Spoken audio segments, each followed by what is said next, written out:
Hey, good afternoon, morning, evening, doesn't really matter, but Hey Lee. got heavy art talk. I think episode 12, 13. It'll say down in the description, but as usual, you have your host Lee here, and I am extremely honored to have Jota Cravo from Portugal joining me today. Um, just a little bit about, and I'm just going to call him Jay just for simplicity, but please look him up online. He's got a really awesome website as well as a killer Instagram. Uh, but Jay has been a big inspiration for me the last like 3 or 4 years in Oh terms man, of his drawing style. are we starting like that? No. Yeah, there's going to be a little bit of flattery, but it's sincere, man. I'm a huge fan of your work, and I constantly am like looking at your stuff, and I'm like, man, I love how he's creating these characters that are unique to him, but they have that dark edge that works well with, heavy music. And you have, some great bands in, you know, basically the bibliography of your work that you have, been commissioned by, such as Revocation, Black Dahlia Murder. You've worked with Night Shift Merch, really cool distributor out of Yeah, Florida, Ailstorm, Aether Realm, Inferno Fest, and then you have some stuff with the Drop Dead clothing line, which is really cool. yeah, it's very recent. Nice, man. Yeah, it's But been yeah, great. Also, a couple. I'm sorry to no, stop you no, there. please go. Just also a couple. It's also just because it's like a new interest. Hmm. I've been working with um, what's it called? Like RPG game publishers and like mostly tabletop stuff. Yeah. And I've just been having a blast. Like I'm not sure if I can speak about it now because all of that stuff is like unreleased, Hmm. so I'm waiting. But yeah, that's been awesome. Like changing to games a bit, just uh, finally starting to branch out from metal as well. Like that has been uh, very stimulating. Yeah, I bet that's really cool. You're doing like monster design and illustrating like things like that. Yeah, I'm again. I don't know if I can talk about it, but yeah, Maybe on I like just just a high level, not naming any brands or anything. for Tempest Tome, I think that's how you pronounce it. They already released some stuff, and Okay. it's like these pamphlets. You use them for the mothership system. So the mothership is like a, let's say it's Dungeons and Dragons in space. Yeah. And so I've done a couple of illustrations for some pamphlets that they use, like adventures and stuff, Yeah. and it's just genius. The ideas, they're amazing. They just get me so excited, like to illustrate just stuff that is so out there, like just so smart, things that are so smart, and I'm like, okay, am I cut out for this? Like, am I gonna hit the right notes on this? But yeah, it's been super fun because they're just they just let me do what I want, as long as as long as it makes sense. Yeah. And hopefully in the future I'm trying to make like a couple of adventures with them. So Oh, very neat. try and make my own and have them publish me. I think that's gonna be that's gonna be crazy. But Look inside your brain. yeah.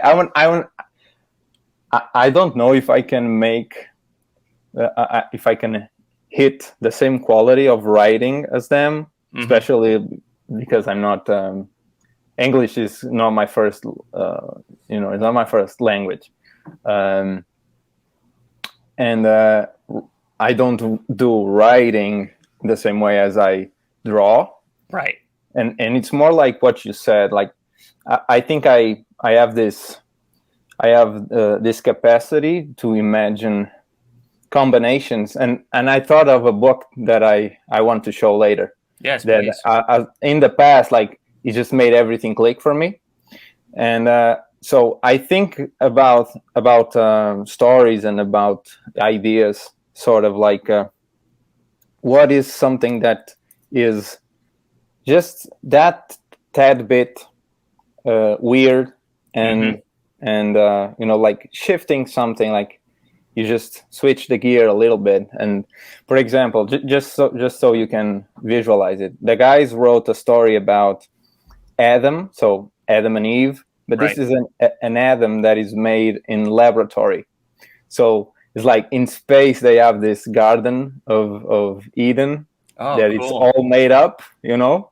And Yeah. Adam, like everything there is just made in a lab, and so everything is weird. Adam isn't quite right, you know. Like there's some insect things Ah, going on, yeah. and you know, so that idea. The fun thing about it is you can visualize a garden. So the idea of the Garden of Eden, anyone can have that, right? But Right. then to think that it's made in a lab, it's all artificial. And the point of the adventure is you go there as a theme park. So it's a theme park, you know. I don't. The guys are just crazy with the things they come up with, and Like Jurassic Park meets yeah, Raised yeah, by Wolves. exactly. Yes. Something, you know? So much fun. And then they asked me to illustrate, and I just, you know, I get loose. Yeah. That's cool. Do you do more landscape work than you're used to with like metal bands? Because a lot of times you're Yeah, doing yeah, yeah. like figures and stuff. Yeah. That's definitely the case. I've noticed that with RPG stuff, I did this very detailed. That was very complicated. Like Yeah. it was the scene of some guys getting out of the woods to a meeting. Like you know, when you're exchanging in the movies, when you have to exchange goods and it's very tense, you Yeah. know, they're changing like a hostage for whatever, for some items. I don't know, resources. I don't remember, but you see the guys in the forest looking at the cars in the distance, and so I had to draw. I have to like give it depth. Yeah. Draw like several layers of that depth, and so the characters first, then the cars, and then the background. Like you could there, you have to. There's got to be a distance to it. So yeah. Foreground, middle ground, yeah, background. you can't just stop at the car and depending obviously on the composition, many things can happen. But yeah, I've noticed that with RPGs they tend to ask for things that are always placed in a. There's always an environment, or there you need to create a sensation of the area. So Right. where is this happening? And yeah, definitely.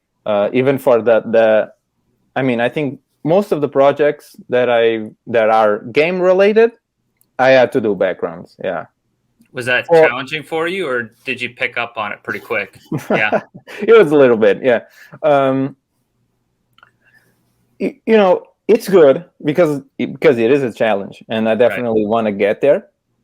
But but the comfort of just doing things for metal, when you just know what you can get away with, Mm-hmm. you know, it's good. You know you're not gonna fail. And in the other case, when you have a project, there's a deadline. You're also trying to keep it within a budget, let's say. Right. So you have to manage your time. And when you're thinking about, okay, I'm gonna make a background, can I pull it off and keep it within? Usually, this is funny. Maybe other guys can relate, but I always put like I always account for the degree of enjoyment that I'm gonna have with a piece. So if it's higher than the challenge or the trouble, you know, Mm-hmm. I just push through. You know, it's Right. like doesn't matter how much I'm gonna get paid, doesn't matter how long it's gonna take. As obviously as long as I can do it, because there might be other constraints. But if I can do it, I take the chance to explore that, like to push myself there. And I definitely want to do more. And that's a great question, because I really want to do more landscapes, backgrounds, actually train.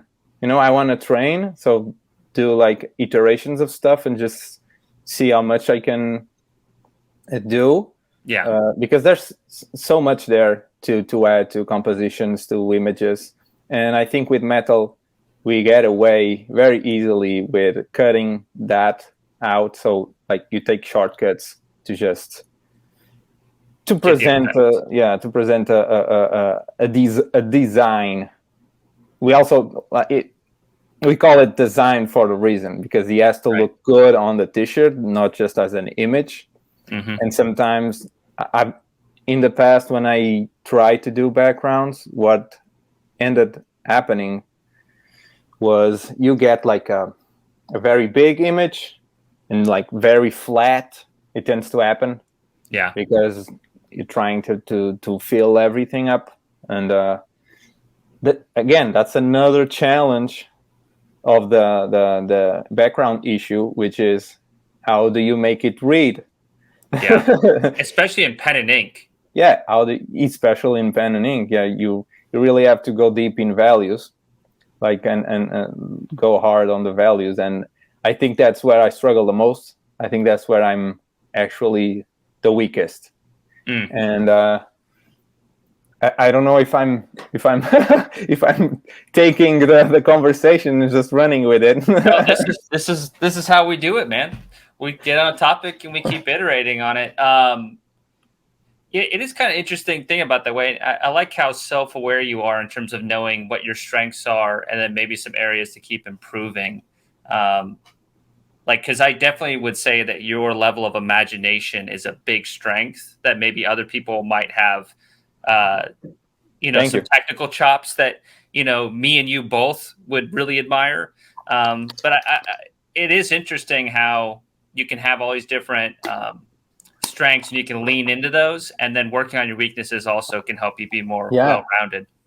Yeah, and if you start with your strengths, if you start there, you can have the confidence. So you start with what you're confident with, and then you build on that. So you add the elements that cause you distress, So you start with the thing that you're good at, it's going to work, and then you add everything else. So as a way to just not make everything fall, because if you do it the other way around, it's going to be harder. At least I believe. To progress. You're just gonna be demotivated. You're gonna start to see too many faults. For sure. And get demotivated. And for example, like what I was going to say about the values is that if you go back to my work, so I've been doing this for 10 years and a half, I think. And so the first pieces, so the first years, you can definitely see that I did mostly lines, so line work, and then everything was very soft, no real values. Like it was hard to read, things were flat. And then I met someone that really pushed me to just give the designs more depth with values. So try and risk, because the thing with values, at least the way I see it, is you have to sacrifice that bit of the drawing to that to benefit the whole. But you sacrifice that piece, that bit for the value. So say I'm doing whatever, so like my head, right? So this is my head, I have the neck, and I want to give this, the other way, this area here of the dark, right? So I want to give the shadow, and I can either do fine lines to like suggest three-dimensionality, like I'm doing I'm saying circle, but I want to say cylinder. Cylinder, yes. So I want to give that shape, and you can see it with the light in my hand just moving. Right. So obviously you can tell what's dark, what's light, and it gives it volume. So the values are used for that. But if I'm doing that on the neck and I'm drawing that under someone's shin, but then I have this dark, right? Yep. This dark has to be in between, right? Correct. What if I add another level of another value? So you have to keep control of all these things going on, and the darkest one is the biggest sacrifice, because once you do it, there's no going back. Yeah. So this is the darkest, and then you go to the shadows here, and you really have to, again, it's a sacrifice of each line. it's you're not going back, like you're I'm thinking in Portuguese, but you're committing to it. Like once you do it, like you gotta do it. Like once you start, that's the value that you propose, let's say, and then everything else has to obey those rules that you set up at the start by the initial sacrifices, let's say. Okay. And that's how I see it when I'm drawing, not drawing, more precisely inking. When I'm inking, so when I'm adding the values, that's always what's going in my mind, is like, what am I sacrificing? Like, what am I pushing too hard? Am I going to lose the ability to fix this later, or is this area here going to affect everything else because I pushed it too much here? Yeah. And a lot of it is just learning to take the risks and letting go of that like obsession with just pushing it too much, or focusing too much on the balance, let's say. And this guy that I met many years ago is like one of my best friends now. And is he artist himself as well? Yeah. I have I can show you. Yeah, please. He is an artist for like magic. He has done stuff for Lord of the Rings, other games, and awesome. He's amazing. Yeah. He's amazing, but he was the one to definitely to like open my eyes to this new world of just do values, man. Like accept that you need to do values. Let me just grab something. Yeah, please.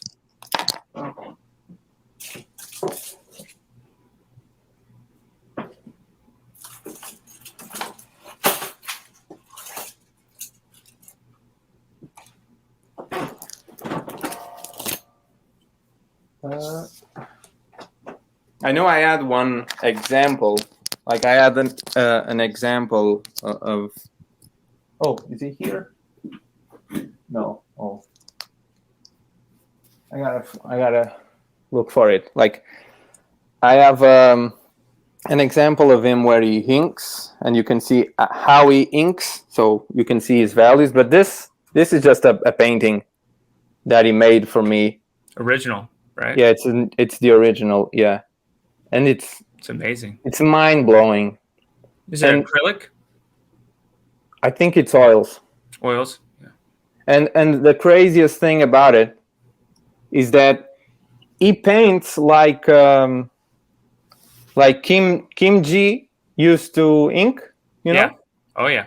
So my friend is called Daniel Z Rom. It's spelled Throm. So Daniel Throm. Okay. And when he paints, like when he starts the colors, it's already like the right color. Okay, so he is not looking for, he's not fixing it later. Let's say he doesn't paint everything like, let's paint blue, yellow, grays, and then let's start adding the there's colors. No like underpainting. Yeah, no, he's right away. Like he already knows where everything goes. Like he's printing, like a machine just printing. Yeah. And he does the same thing for values. So somehow he has the ability to just from the start and the get-go just commit, and he doesn't see that like well, it's better not to talk about that. But this is a drawing from him. Wow. And so if I was making these, I would go like layer by layer trying to add values. Like I would shade and get the armor to look darker on one spot, and I would shape it like I'm making a sculpture. He sees things differently. Like he straight away knows how things are supposed to be. Like it's almost like in his mind he has the light, and he can just have the light whatever he wants, and then he commits right away, and from that point on everything else just makes sense somehow. Okay. And I just find it very interesting that he has that ability, and this is going to make sense. He has that capacity to do that. Like essentially what he does really well is he replicates, so he can see very well. He has learned from the world, just Observation. Observation. And then he has that capacity of just printing. And I do the same thing, but for imagination.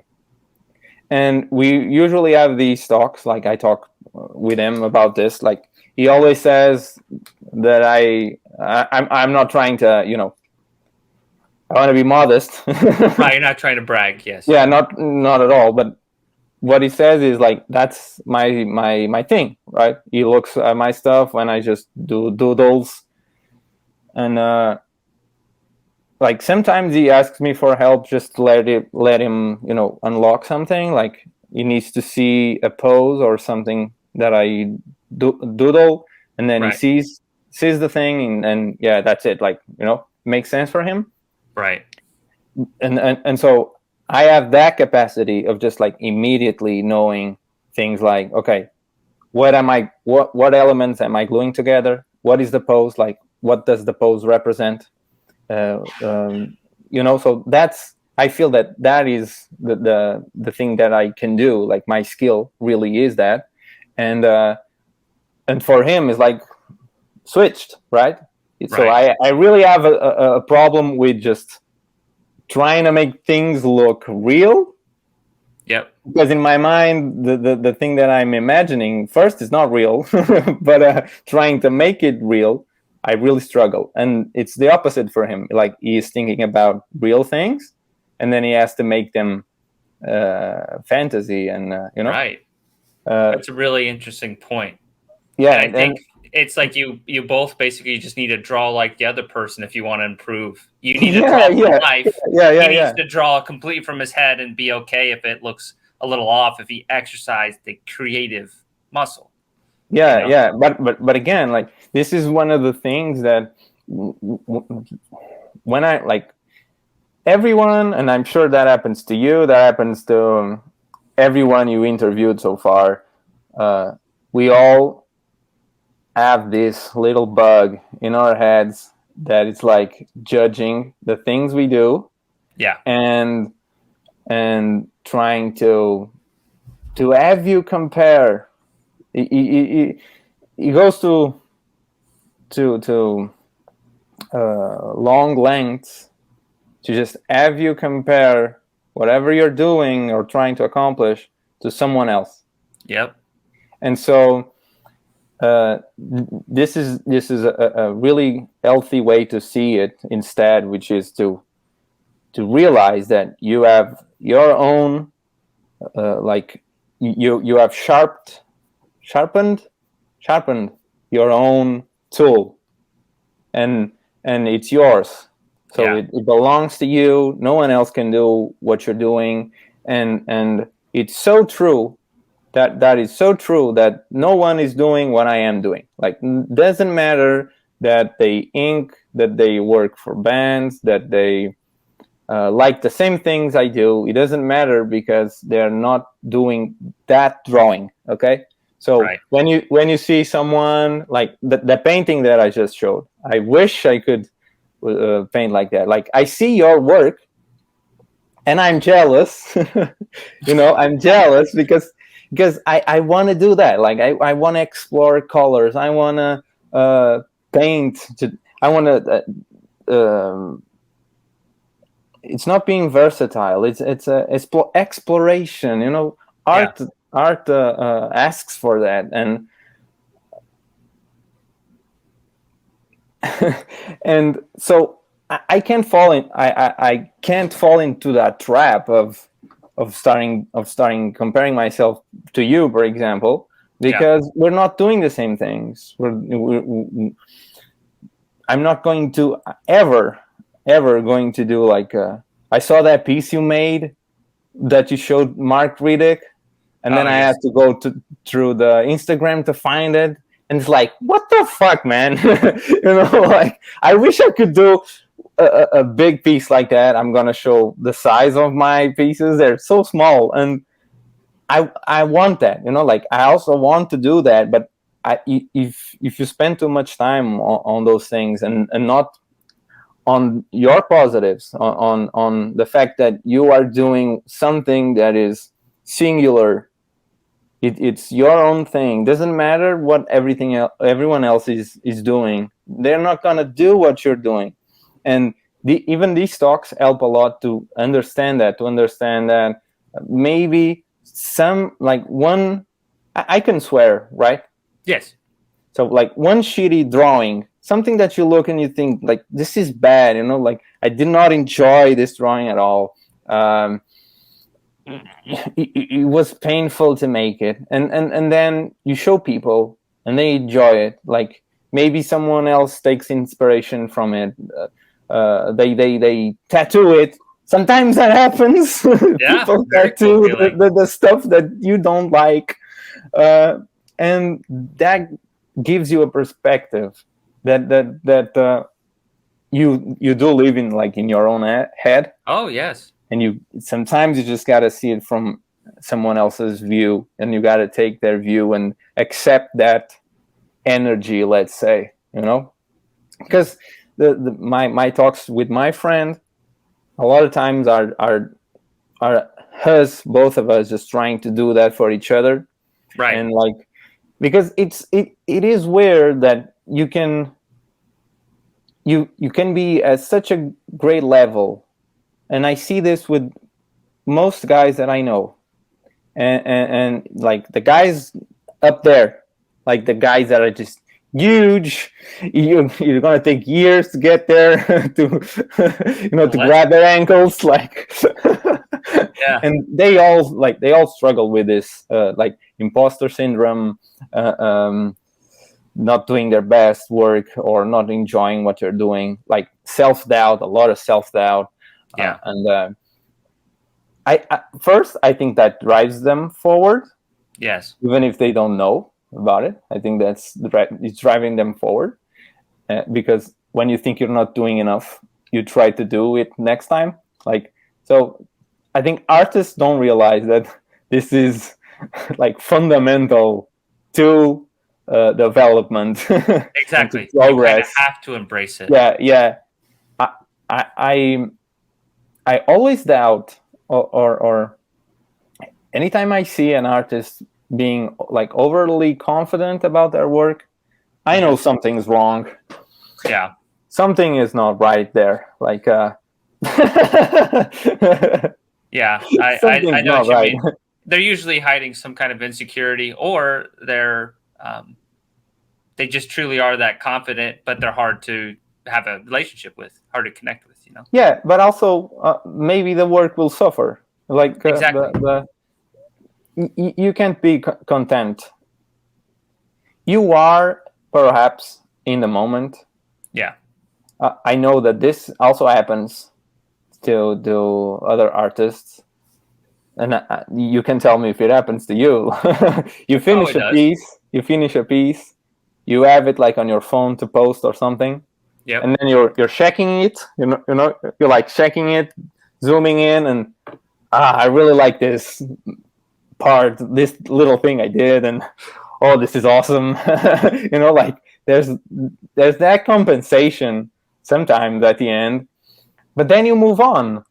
Yes. You have new drawings to make, and and if you didn't feel that slight discomfort, like that slight bump of come on man, you gotta you gotta improve, like this is not good enough.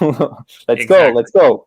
And obviously there's got to be balance. You have to balance things out, but yeah, I just find it very interesting that most guys I look up to, or just artists that I respect or admire, they always show that level, like that maybe slightly unhealthy level of insecurity that keeps them producing, you know? Yeah. I definitely can relate. And I mean, thank you for the compliments on my work. I mean, I'm not kidding. Awesome. Like you are one of my favorite like artists that I look up to. I'm not even joking. Because thank you. That means a lot. I think it's the figure invention that I love that you do, and then you're graphic and you have great flow. I mean, the whole purpose isn't just to butter you up, but it's funny you say these things because I've often looked at I look at your stuff all the time, and I'm like, oh, I love how he did that, or like I'm inspired by that's great. I love that. This very interesting thing that you did here. So it's cool, man. Let's talk a little bit about, getting into art and stuff. Were you drawing as a kid a lot? I was. I actually brought I don't know if this is called a briefcase or I don't know how you call this, but I brought like a few images. Yeah. Of some drawings. I used to like every kid make some drawings on the I'm thinking in Portuguese again. The books where you just write when you're in class. Yeah, like just a notebook or something. Yeah, notebook. Yeah. So you have those notebooks. You're doodling things on the corners, and then eventually you're just going through the whole pages. Mm-hmm. And so I used to do that a lot. And it's funny looking back. Now that I have this perspective, just even within the context of this conversation, you're gonna find out that I did do like just a lot of characters. Oh yeah, that's the thing is, man, I was the same kid. That's why I resonate so much with your work. Let me see if I can just change so it's more. So the drawings don't have that much highlight from the ring light. So I can see it pretty good. There's some really really fun ones in here. That's so cool that you kept on to those. Spaceship. Nice. But I was probably like 5. I don't know, like very young. There's some monsters. Oh, nice. A little bit of violence in there too. Yeah. A lot of violence. and I've been trying really hard to just think where all of these came from, because I'm almost sure it's Digimon. I was a huge Digimon fan. And I think it's Digimon, because I also have Digimon drawings here. And yep. You're not going to believe this, but I drew like the entire show on a comic. Dude, yes. When I was young. I did that. That's so similar to my crazy kid as well. Yeah, now, that's Greymon, the Ward Greymon. It is Ward Greymon. One of my best friends, just like out of the blue, I thought it'd be really funny to basically catch him by surprise, and I shipped him a bunch of Digimon cards just for us to look through and get nostalgic about. Those are so cool, man. Have you ever considered redrawing these, as an adult? I think that'd be kind of cool. Yeah, I've had that thought. It could be like this this guy right here.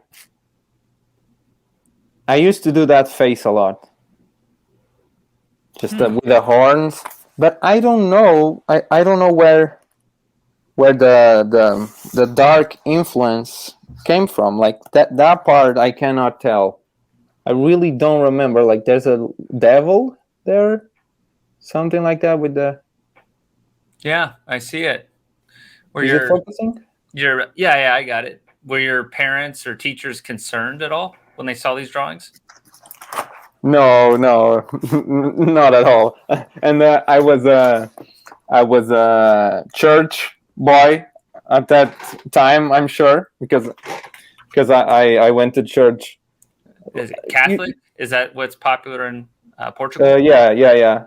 Or Christianism, like both. Yeah.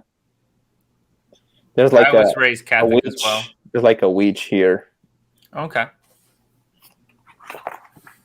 And then I have like stuff from Resident Evil, like alien stuff from the movies.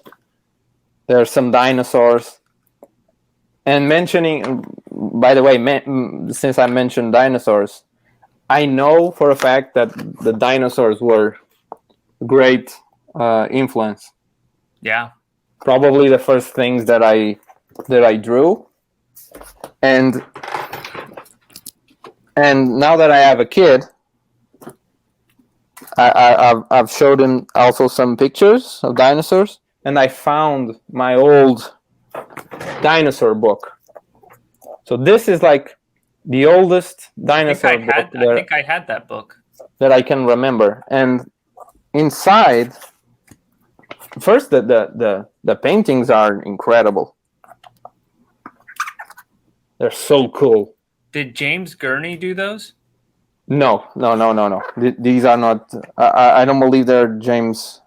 They're from several different artists, but I don't think so. I have the Dinotopia somewhere in here. But yeah, like violence. Nice. And I do have some violent dinosaur drawings. Oh, like there's also this one. Nice. But this poster that came with the book, I think this was like the image that I can remember the most from like childhood. When I found this, it was like unlocking so many memories, you know? That's awesome. But yeah, I would say I like stuttering. Like every other kid, I started just drawing on notebooks when I could. And obviously dinosaurs first. Some TV shows here and there really influenced me, like Dragon Ball. Yeah. Here we didn't have many options in the 90s, but Dragon Ball was like always on, and so that was definitely very big influence. And then shows like Digimon. Yeah, I started to go through that anime, influence. How old are you? Right now, how old? Yeah. Or were or not? Sorry. No. Because I'm just wondering how close in age we are. Because I'm about to be 32. Yeah, I'm 32. Yeah, so it makes sense that we have all these similar touchstones, you know? Yeah. I was like, I was obsessed with Digimon as a kid. Yeah, very cool. Yeah, I also had a poster on my door room, like the outside, like every time I went into my room I was like, yeah. Nice. I'm about to enter the fun zone in the house. For sure. I also had the game from the PlayStation, the first one. Oh yeah, that was kind of glitchy, wasn't it? That game was horrible, and I don't mean like bad. It was just like so grindy, and you had to take the Digimon to the bathroom. It was like Tamagotchi, but in PlayStation. And that's where the original Digimon came from. Then they made the show and the thing, but it originally was like a Tamagotchi. Yeah. It's interesting. Yeah. That and that's so interesting. The idea, like, you're entering in the Tamagotchi world. Yeah. See, like, that's another thing. We can talk about it if you want, which is the Japanese, and at least this is my experience. Mm-hmm. The Japanese, just for some reason, just have the craziest ideas. They don't have any fear of being outrageous. Yeah. And just trying out the most ridiculous things. And usually, so for example, and I'm speaking mostly like in terms of comics, TV shows. Yeah. You got, for example, the French. Usually the French do adventure or detective or sometimes very serious stuff, and very like grounded in reality. And then the Americans have that like so I'm thinking Spider-Man. So well, they definitely have more superhero in America. but that I didn't want to say superhero, and that's why I mentioned Spider-Man, which is that thing of because the thing with Spider-Man is that sure he's a hero, but it's everything else that matters. It's the I'm a hero, yes, but there's a humanity to it. Exactly. Yeah. Life is hard as hell, like it's that thing of sure that there's a story there's a story regarding the hero part, the fights, those the dilemmas of good and evil and blah blah blah. Right. But it's like underlying tone of what's good, what's right, and why people do certain things. Like, so it's about the human, and I really enjoy that. Like, so you have this scenario, which is heroes exist, and then let's put humans in it. Okay, so for example, right now, what do we have? We have The Boys, the show. Yes. Just phenomenal. Love it. Yes. You have the Invincible, that comic that turned it's Image comic, right? And now like it's a show now, and it's the same thing. It's heroes, okay, you have heroes, and because it's a formula that works, but it's the part where the humans when they shine, like that when you can understand their relationships. Yeah. And the Japanese the Japanese, when they try to do that, it's very fantasy, like it's thread with a very fantasy line, like there's humanity in it, but it's so weird. It's always so weird. Very exaggerated. Exaggerated. Yeah, that's a good word. Yeah, it's almost like they definitely feel, they know, they understand human emotions, but they need to go to extremes, I feel. And there's some mangas that do explore just relationships, right? Like say the Monster manga, and that feels a little more Western. Really. Yeah, it does. Yeah. But there's always that thing of, even in Monster, which is you have to have that extreme. There's always like something there that's pushing the thing to the limit, and maybe that's for some reason, but maybe that is implied.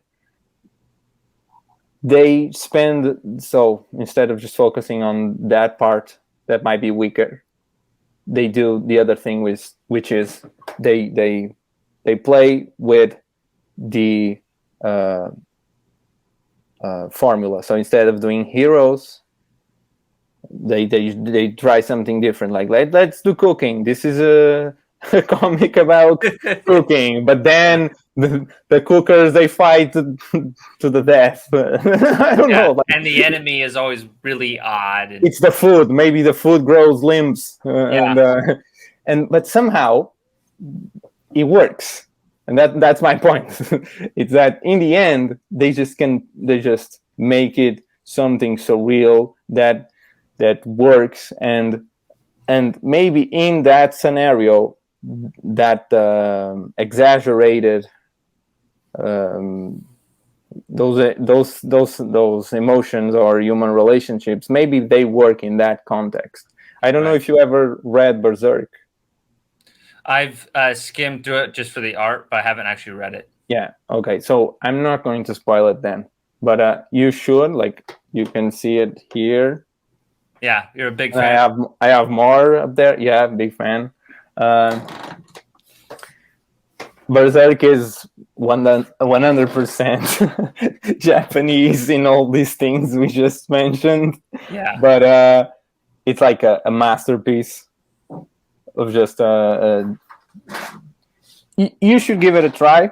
The first chapters, like maybe first 3 volumes, are very hard to get through, because they were made by an 18-year-old, somewhere around that. So the author wasn't, let's say, an adult yet.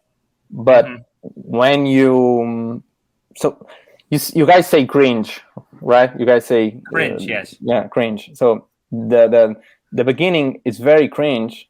It's very hard, one of those things of like just being very exaggerated. Everything seems like it's so over the top.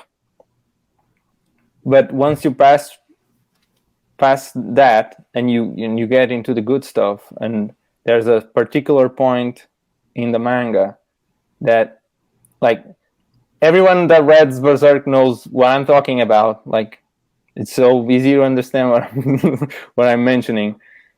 And from that point that happens forward, the first chapters become genius. Okay. So the thing that he made when he was like almost an adult or whatever, after that point, is like, you look back and you read that thing again, and you're like, oh my God, it's like, oh my God, he's a genius. Nice. So cringe, and now it's brilliant. So that's funny. I swear this is true. It's super hard to read when you start, but it's yeah, the Japanese just have that thing. For, I don't know, maybe it's they live in an island, and it's something in the water, or maybe it's the thing with the mystical creatures, the mountains, the relationship with nature, isolation, those type of rituals that they have. I don't know. They just. It's kind of always been that way too, because traditional Japanese art is very explorative and very unique and interesting too. So you can kind of see how stuff from even like the 1600s really developed into that. I was kind of curious too, like, do you listen to a lot of like heavy metal music, or you just happen to create the art for the I do. I do listen to a lot of metal. How'd you fall into that?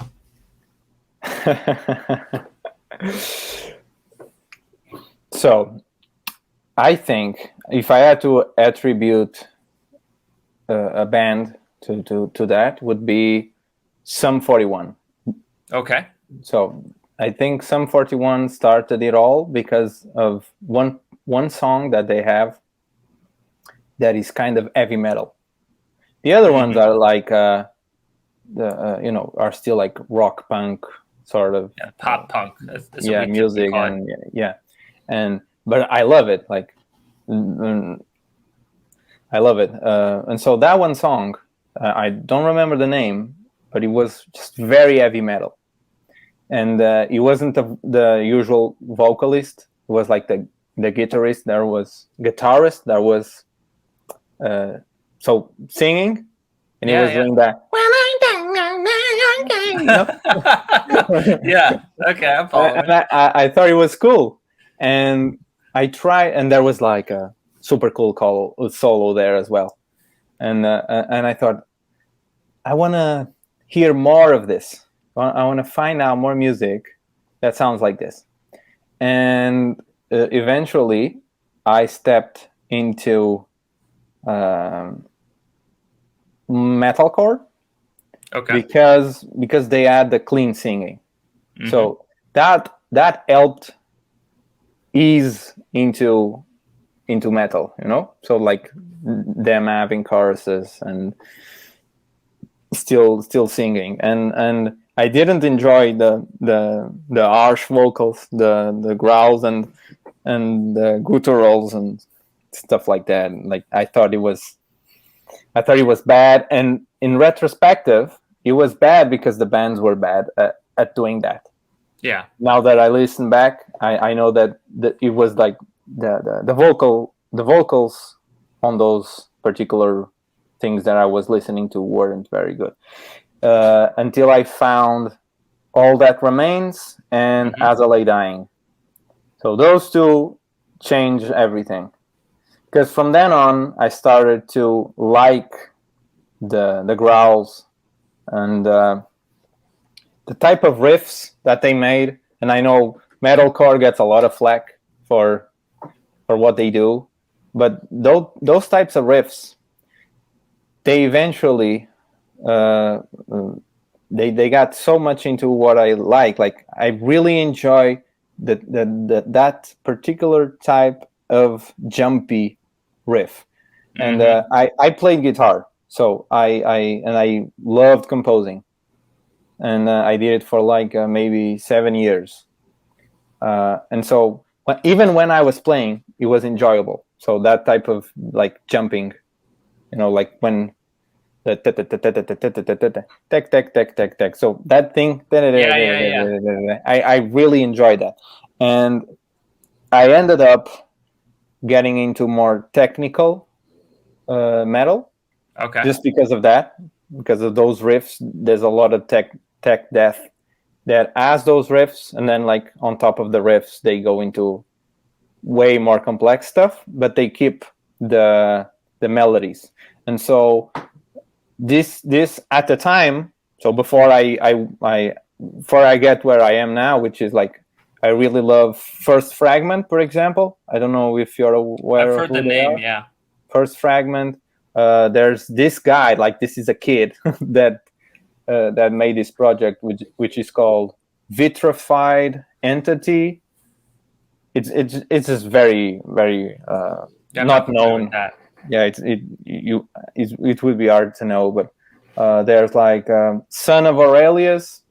Yep, I remember You them. know, Son of Aurelius. So I love that. Like very melodic. So it's more on that side, but still has those jumpy, like very interesting groovy riffs that are always tack doing that. Yeah. And I actually have a list. It's funny. I have a list of songs with just riffs that I obsess about just because of those riffs. And but at the time, so back before I got into more extreme tech, was Black Dahlia.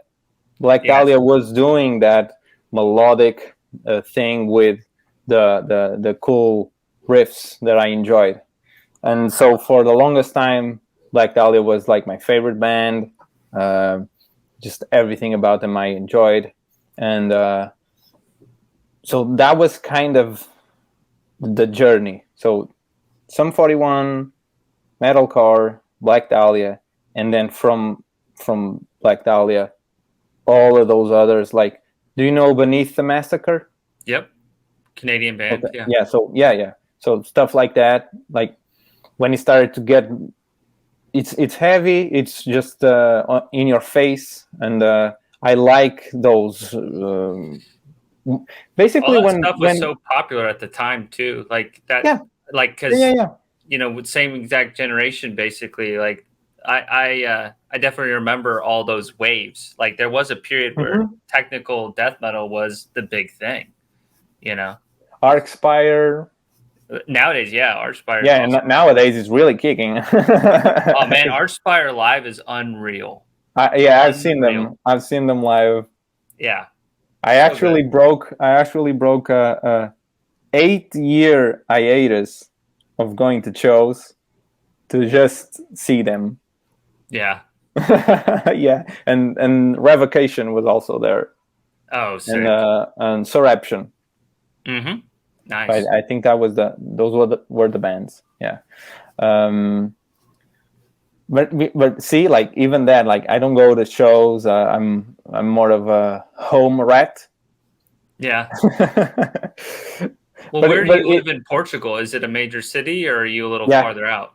Yeah. yeah, it's a major city. In Portugal, maybe the most well known cities are Porto, where I live, and Okay. Lisbon. Yes, yes. Yeah, so those are the big ones. Portugal is very small, so let's start there. It's really small. Um, and Porto, just small information. Porto means port, so that's where the boats go. So Yeah. that's what it means. Porto, it's a thing. It's not. So it became the name of the city, but that's what it means. Like where the ships would come and just dock. And so, yeah, I lived here all my life. I love it. I think it's a great city. Now it's getting invaded with tourists. It's crazy. Okay. So much people like everywhere. Is it a lot of American tourists or other Europeans? There's Americans definitely. Yeah, Yeah. I've heard a lot of yeah. And I I'm just have wondering if we're ruining it, you know? no, not at all, not at all. It's from all over the place. There's no one specific. No, but I'll tell you. I'll tell you a story. One of my friends from online came to Porto, like on vacation, and Yeah. we met, and we went to this restaurant, and a table next to us.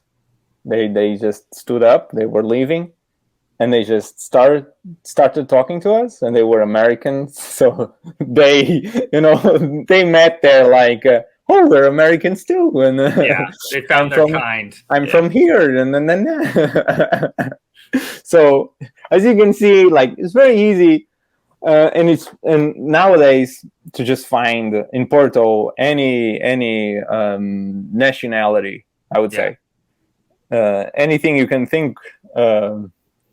You can find. Well, the theory over here in terms of Portugal, and you can tell me if it's true or not. Yeah, I want to hear it. Well, compared to other European countries and cities, Portugal is a relatively cheap vacation, but you get the same perks that you would get from other places.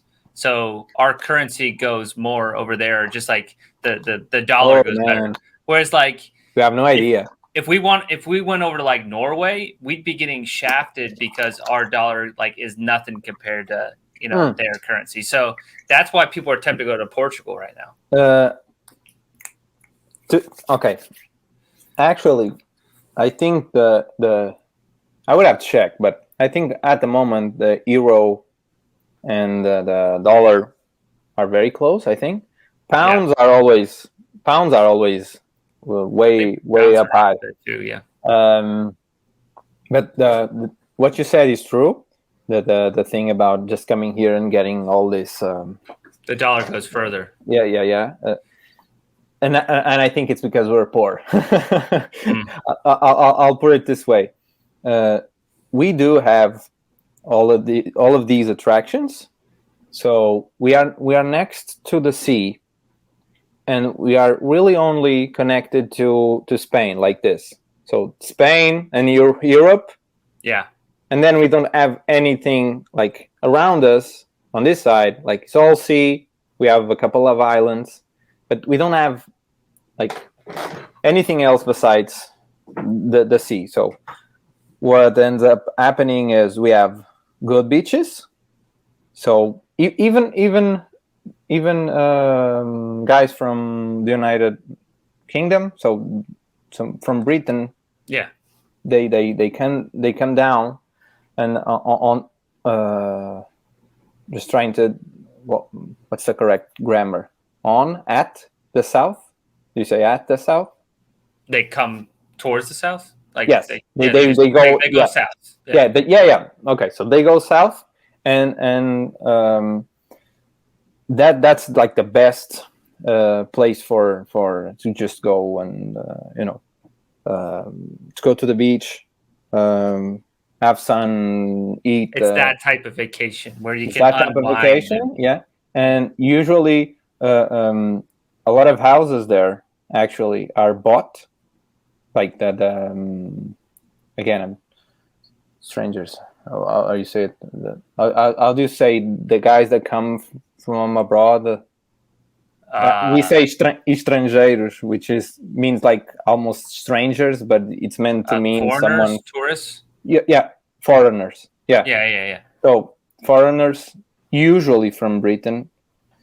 Sometimes we say it's their vacation houses, like their Portugal is their vacation place, because it almost is like they just come, they buy houses, they buy terrain, and then they basically work for them. If you know what I mean. Landlords, basically. Yeah, they're the landlords. So that definitely happens down there, so at the south. Okay. But up here, like or more in the middle, so I'm north. Middle is like Lisbon, and then Algarve, it's the south, like where people go. Like I'm going there next week, for example, on vacation. Nice. So it's really good. Like every year we try to go there and just relax. And up here, North Lisbon, etc. And if you want to get like more towards the center, usually we don't do that. There's not a lot of things going on there. But if you do that, what you find in Portugal is a lot of history. So we are very, very old. Like we're extremely old. I think we're on one of like oldest. Just countries. Like we have this thing. How do I say it? I'm always trying to think to translate. Well, I'm always trying to do the translation. I don't mean to make your brain hurt so much today. But I'm gonna call it findings, because we call it descobrimentos and artifacts. Descobrimentos is like it's sort of like that, but it's more the finding of a thing. Okay. So descobrir means to discover. Gotcha. That it means to discover. So we have a really big history of going to sea and ruining other countries, basically. Okay. So the whole thing with America, it's our fault. India, Africa, so China and Japan. So we basically tried to get out of Portugal, right, through the sea, and find other continents and find other civilizations. Right. So we call that descobrimento. Okay. Yeah. Expeditions. Yeah. Okay, that's a great word. Yeah, that's a great word. That's what and so we have that history, and before that, we have castles. We have medieval times. We have like fights with the Muslims at the time. Mm-hmm. We call them Moors. It's like they would invade, they would take territory, we would fight, push them down, and was this thing. And you can see it in the castles. There's the architecture. Yeah, like the how they were faced, or like where they were placed, like So the planning for all of that, and we have a lot of histories just concerning those wars. And so Portugal, because of all of these things, has kept all of this history and traditions. And I think when people come here, they get to experience a little bit of that. But also, so the setting is good, the weather is fantastic, and then everything else just complements it. Like I think we're friendly most of the time, very easy to get along, no social, and we have good food because of also the geographic location and just being Mediterranean food. So we have all of those good things to offer. And it ends up working very well. But in my view, maybe this is an ancestral thing. In my view, we truly are trapped in this. We're like facing the sea, because next to us is Spain. So we have Spain right there. And we used to do expeditions with like fighting with Spain. Yeah. And we actually divided the world. This is like, there's a written document where kings signed that the world would be parted like half to Portugal and half to Spain. Imagine the arrogance of that. Yeah, but that's a real treaty that really happened.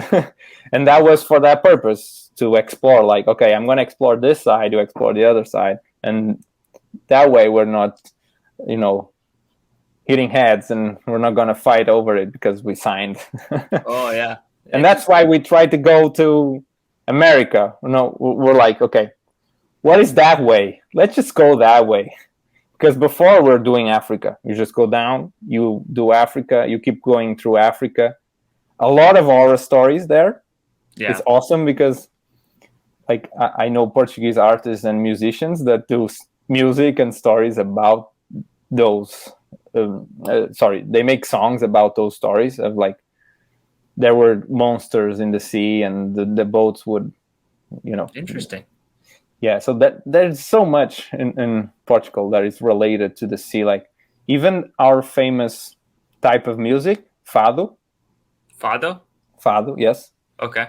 It's like, it's something that is ours. I've never heard of it. Culturally, it's like ours. And fado means fate. We don't use it in that way. So we use another word for fate, but that's what it means. Fado means fate. It's like a old word. And the thing with it is the songs are always melancholic. And the reason for that is because you would sing those songs after the man had sailed. So because you would wonder if they would come back, you would miss them. And, those eventually kept going. So you have fathers about everything at this point. But we have that tradition. And so usually when you hear fado is always about something, it's always about, like processing a ghost, like there's something there that you need to digest that hasn't gone down well, and you can like you can listen to some stuff I can send you later. You don't need to understand, just from the music itself, like the sound, you will get it right away where it's trying to, the notes that it's trying to hit, like the emotions that it's that's cool. I'll have to look into it. But it's because of that. It's like because we are a country that I feel is small with these ideas of grandeur, trying to be more. And that's why like we had colonies in Brazil, colonies in Africa, colonies in China. That's why, like Macau, there's people there that still speak Portuguese, or there's names of things that are still Portuguese. So we've been all around, and eventually, like, things got up to us, and we just we got smaller and smaller, and just we cling to this idea of past glory, I feel. Interesting. And I don't know, we also had 40 years of dictatorship, by the way. When was that? That was, oh no, I can't have Portuguese people see this. I'm gonna be embarrassed. Roughly, yeah. Roughly. So that was, and I'm gonna check. I could look at it. Yeah, look it up. Yeah, I'm gonna check. I don't wanna. So let's do the math now. How many years ago it was?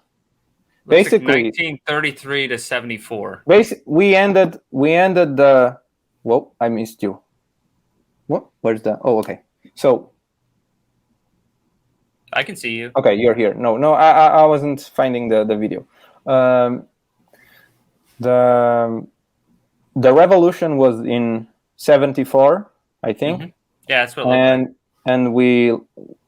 And I think we were under the regime for 41 years, I think. That's correct, according to Google. Oh, I just looked it up. Yeah, 33 to 74. Yeah. Yeah, I just went to check the date of the revolution, because the day is 25 de Abril. We all celebrate that, but the year always escapes me. I know I'm not very good with dates. But yeah, like that also like kicked us down too, like just a couple of things that were unfortunate. Like, so we had kings, we stopped having kings, we have we have dictatorship. I don't know. Bad string of events, but and we're poor, but and we're, because we have the sea, we can't really, like, look at Germany. And Germany was just blasted to the ground, like there was nothing. And you guys show up, you lend a hand, and what happens? Germany is just surrounded by countries. Like, if you can't sell a sock to this guy, you just go to the other guy right there. Like, you can just export whatever you want. Like, this is my theory. I'm not saying it's fact. I'm just saying, like, history here today. I'm just saying, like, they have so many opportunities once they're like back on their feet. And hers is like, we have this small mentality. We have the goddamn sea. Like, where are we gonna go? To Spain? What are we gonna sell to Spain? We gotta export, and you feel kind of trapped. You feel yeah. And it's that feeding loop. You get that feeding loop of, why isn't the country moving forward? Why aren't we making more? Why aren't we, progressing somehow? And but yeah, Portugal is awesome if you have just a little bit of money. If you have like just a little bit of money, it's really, really great. And I felt it, like, when I have a little bit more, the years that I've made a little bit more, it's fantastic because of the things you can do, places you can visit, the weather. It's great. Like, and for you guys, yeah, I'm always telling my friends from abroad, I always tell them that you just save, like, if you save, I don't know how much you guys make, but if you save like what you would usually save for vacation, and you come here, come on. Come on. As long as you're not buying a house, you're good. Because right now it's very expensive, and it's because of tourism. Because even my house, it's ridiculous. Like, I took a picture. Someone drew a square on the downtown center. Yeah. they drew a square and they wrote down the price of like the value of that square in Porto, and it was 2,000 and 400 something. So per square meter, it costs that much. Oh, so wow. It's 2,000 and for blah blah blah something. And so I feel like I'm rich because my house is big. We had a lot of luck finding this house at the time. We bought it like from a couple, and they looked at us and was like, "Oh, sweet couple." So it was like that thing of they're going to take care of our house, and it was a miracle. And so the house is big, and I'm like, if we sold this house, we would be very rich, and then you wouldn't be able to buy a house. That's the trap you get into in the market. Yeah. You wouldn't be able to buy a house. So it's crazy how that is at the moment. It's crazy. It's actually mind-blowing. Yeah. It's mind-blowing. But when I see you guys making like 3,000 a month or something like that, or when you have these outland, like just absurd costs in health, for example. Yeah, I just want, like, how can you pay that? How? That's impossible. I mean, that's the biggest reason why Americans become bankrupt, is because of medical issues. It can really ruin your life over here. Yeah. Yeah. And insurance is a whole thing. So yeah. And I don't know if you should go there, and because this is gonna derail the whole interview. Yeah, I want to get back to art soon. This is all interesting, though. I appreciate this. I'm curious. Have you been to the States at all? I've been to the States 3 times. So where you been?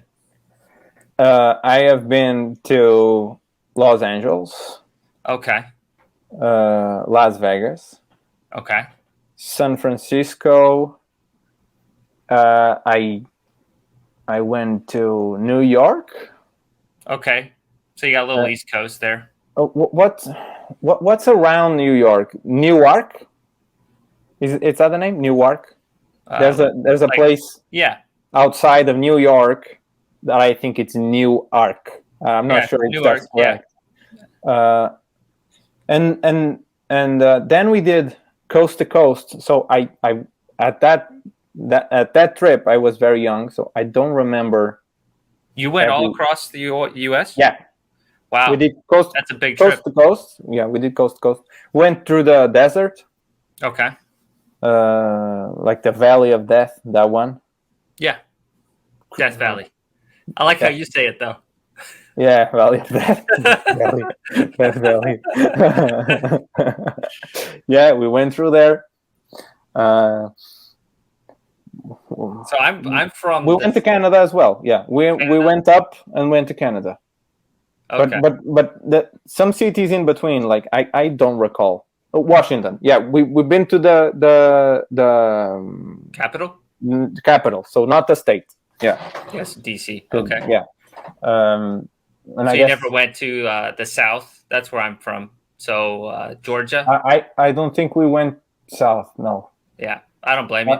We went. I live in a cool place. It's called Atlanta.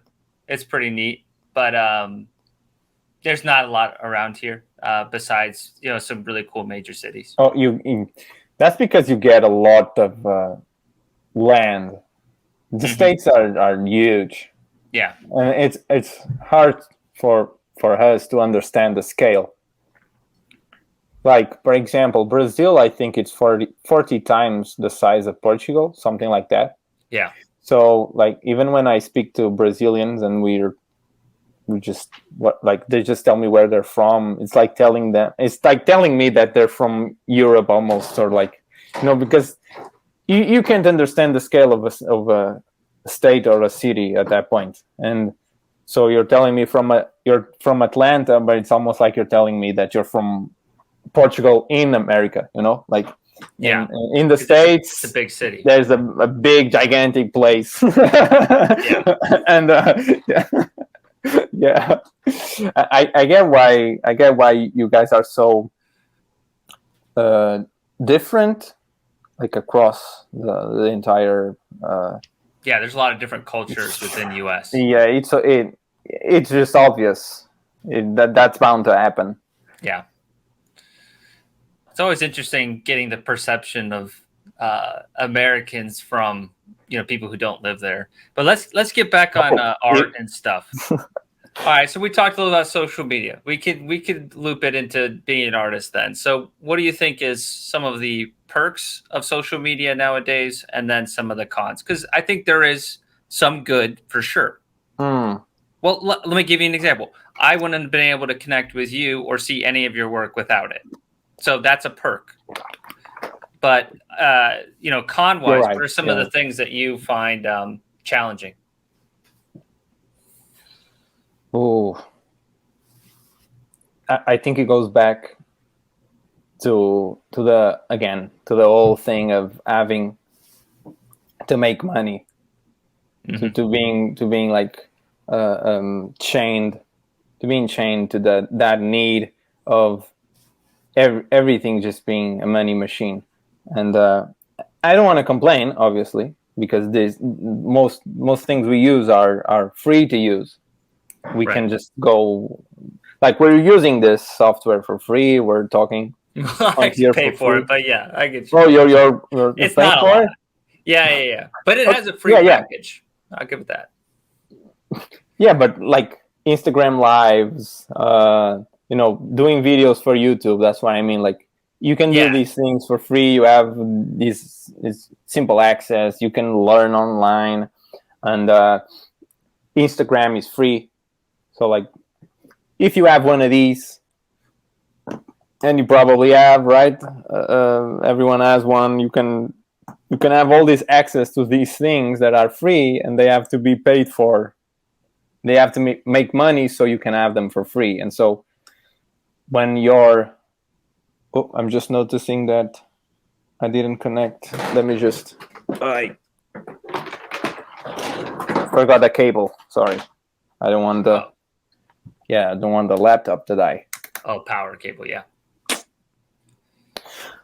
But so once you get on one of these social media things, and you're part of the program, let's say, for lack of a better word, right?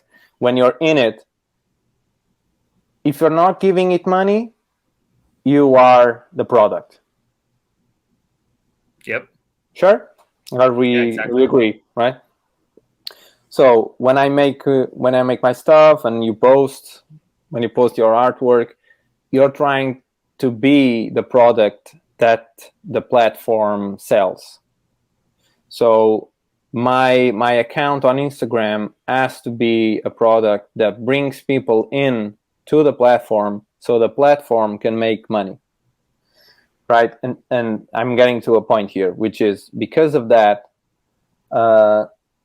as a creator or whatever, you definitely feel that need to be a good product, let's say. So that's a negative that I think affects a lot of us, and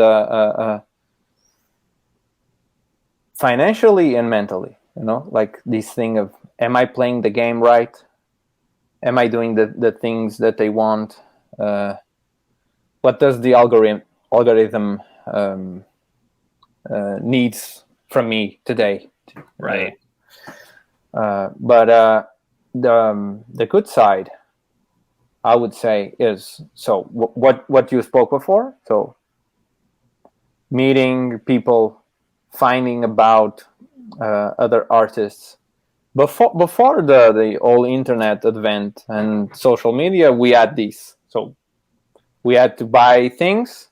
Yep. We bought the books, comics, and we got some shows, and the shows were dependent on several TV contracts, so we didn't have access to everything. Now, just think about it this way: I can go online and find an obscure anime movie that it's in Japanese, was never translated or dubbed. I'm sorry, was never dubbed, and someone translated it. I can watch it now and for free and enjoy it. And in the past, that was impossible. And I think that effort, let's say, to give and to show and share is definitely the best thing that social media does. And you can see it even again. I'm gonna grab the health thing here. Sure. The health system thing here. Even when someone has a problem, and you see it, like an artist has a problem, and they need they need to crowdfund money to finance whatever surgery or something, and like people get together to help. Yeah. You wouldn't be able to do that in the past, and have those connections. And now we're getting to the parasocial aspect of all of this, which is just extremely complicated, but just that is worth so much. Just even this interaction we're having, and I'll give you an example, and I'm sure you will be able to in some way relate. So Mark Riddick was a great influence in starting out, and just being able, just telling myself to have that voice of, okay, I can do this. Mark has done this for so long. He has this style. I know I can get there and do something like he does. Like if he does it, I'm sure I can do it. So that was sort of the mentality, and I never really knew much about him except the work. So there was no way for me to have an idea of who he was, or to know his character. And through your videos and through Fred's videos of is it Form Terror? Yeah. Like just getting to listen, just to hear him talk or have a conversation, just to and I don't know if Mark is going to see this, but like he watches most episodes. Yeah, so I will. But it's like I was so fascinated by the fact that he wanted you to show his work and spend time with you talking about your work, and man, that was like really warmed my heart, like that was so cool, so good, so phenomenal. Like he wants to lift other people up. Yeah, he definitely does. But I guess it was the expectation, like any idea I had was shattered. Like it's amazing. This thing we're doing right here, like, allows for that. Allows for you to see the character and relate in a new way.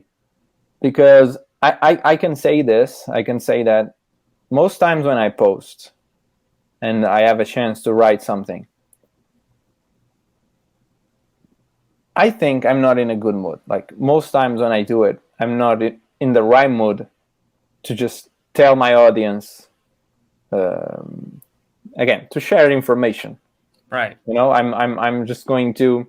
Sometimes I'm in that bad mood, and I'm like, I want to get this done over with and move on. Posts can be, they can give you some anxiety of like, is this gonna do well? Like, am I giving off the wrong vibe with this text? Yeah. Do I sound ridiculous? And there's all these things that go through your head, and you just imagine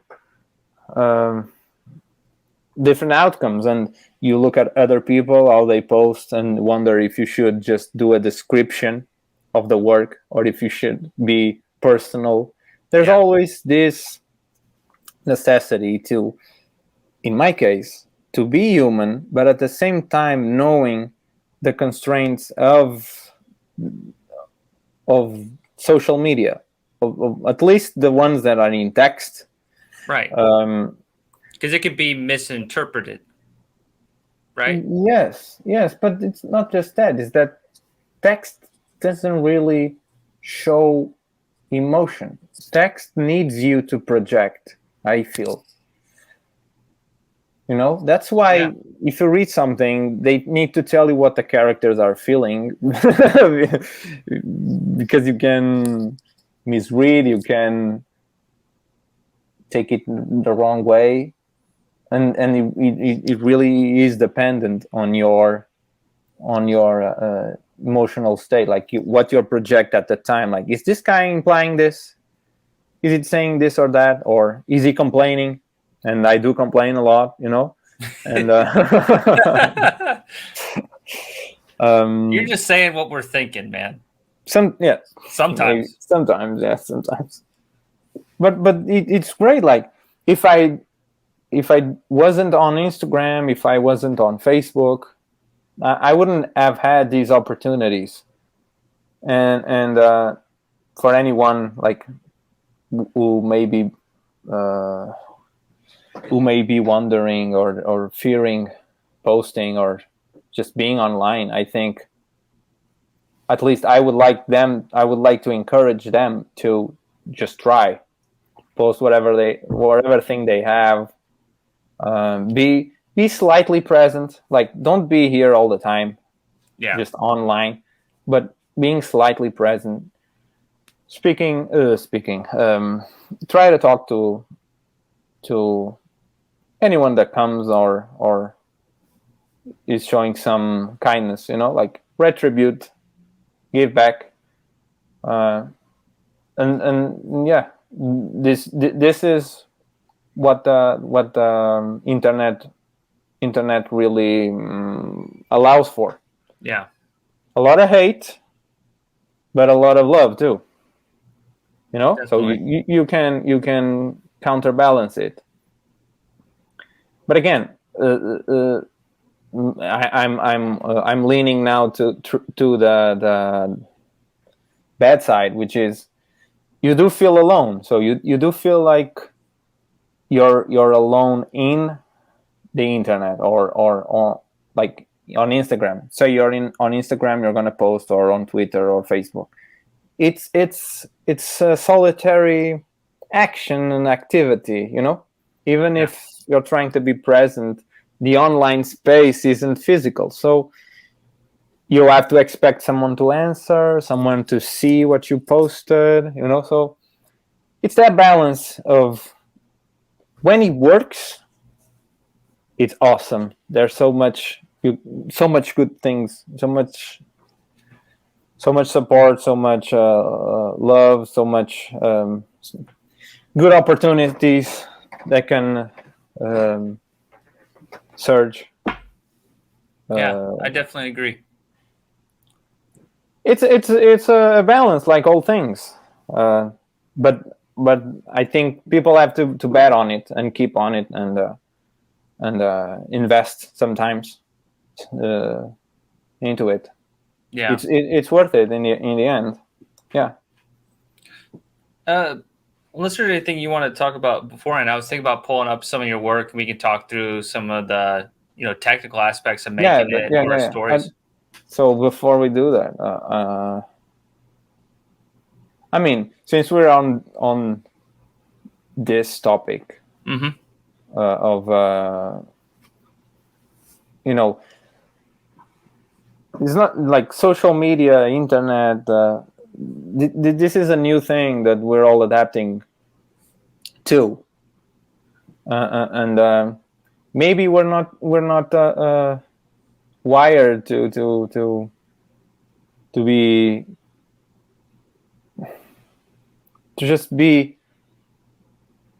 getting so much information, to be comparing ourselves to so many people, to just have this, like, this connection we have right now. Okay, like, you're just one guy, I'm just one dude. Right.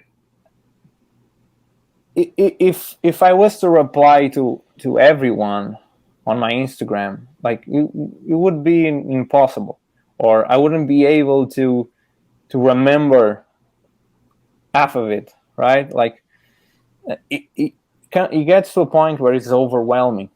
Yeah. So life is already difficult, like outside life, like I was Family, you know, money, all that stuff. Offline life. Yeah. So offline life is already hard enough. It's a challenge, and you know what it is. And online life can sometimes distort things, or create, like, it can add to the stress, and and nowadays it can be a problem.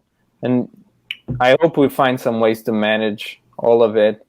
But yeah, I think I think the mental side of it is, it's draining. Even now, I've been feeling like not posting, because of that side, like that anxiety of, like, why am I posting? Like, sometimes there's this voice just asking, like, what's the point? Or my wife, for example, she tells me all the time that I have to post so I can advertise some prints, for example, so I can have some prints announced, right, whatever. And sure, I should definitely do that, because I'm running a business, and I need to make money. Otherwise, right. I can't.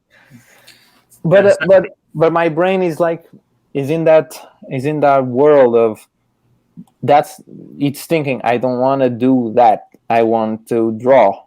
Yep. I want to be creating. I want to be producing these things, but I'm shackled by that other side of having to be an entrepreneur, or having to put the facade of, oh, look at all these cool prints that I made. I don't know how to act. Yeah, exactly. I don't know how to act. Right.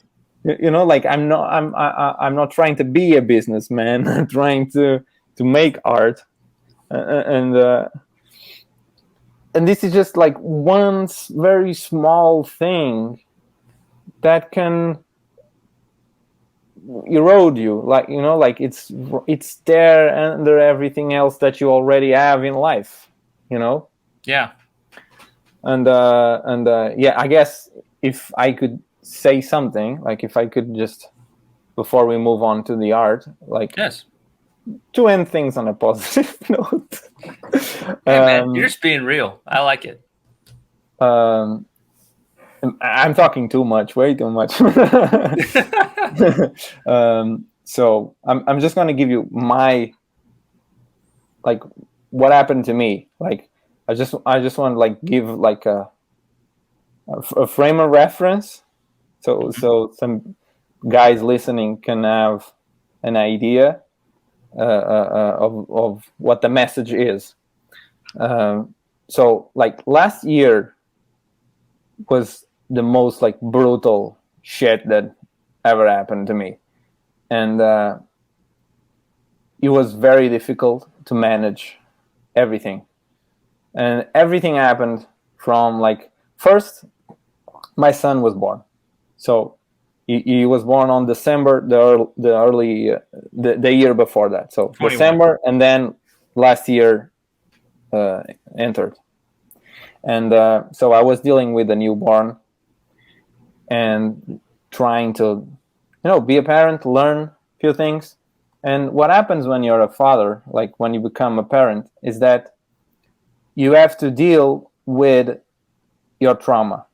Like, there's no escaping that, because you start to notice that your behavior, like towards your kids, is going to be those traumas.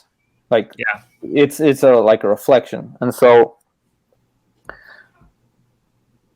that was one thing to manage. So like that was like the first load that dropped, like now I have to deal with the kid. I have to not be my traumas. I have to, like go to therapy, find a way to not be this person or that person, whatever. Mm-hmm.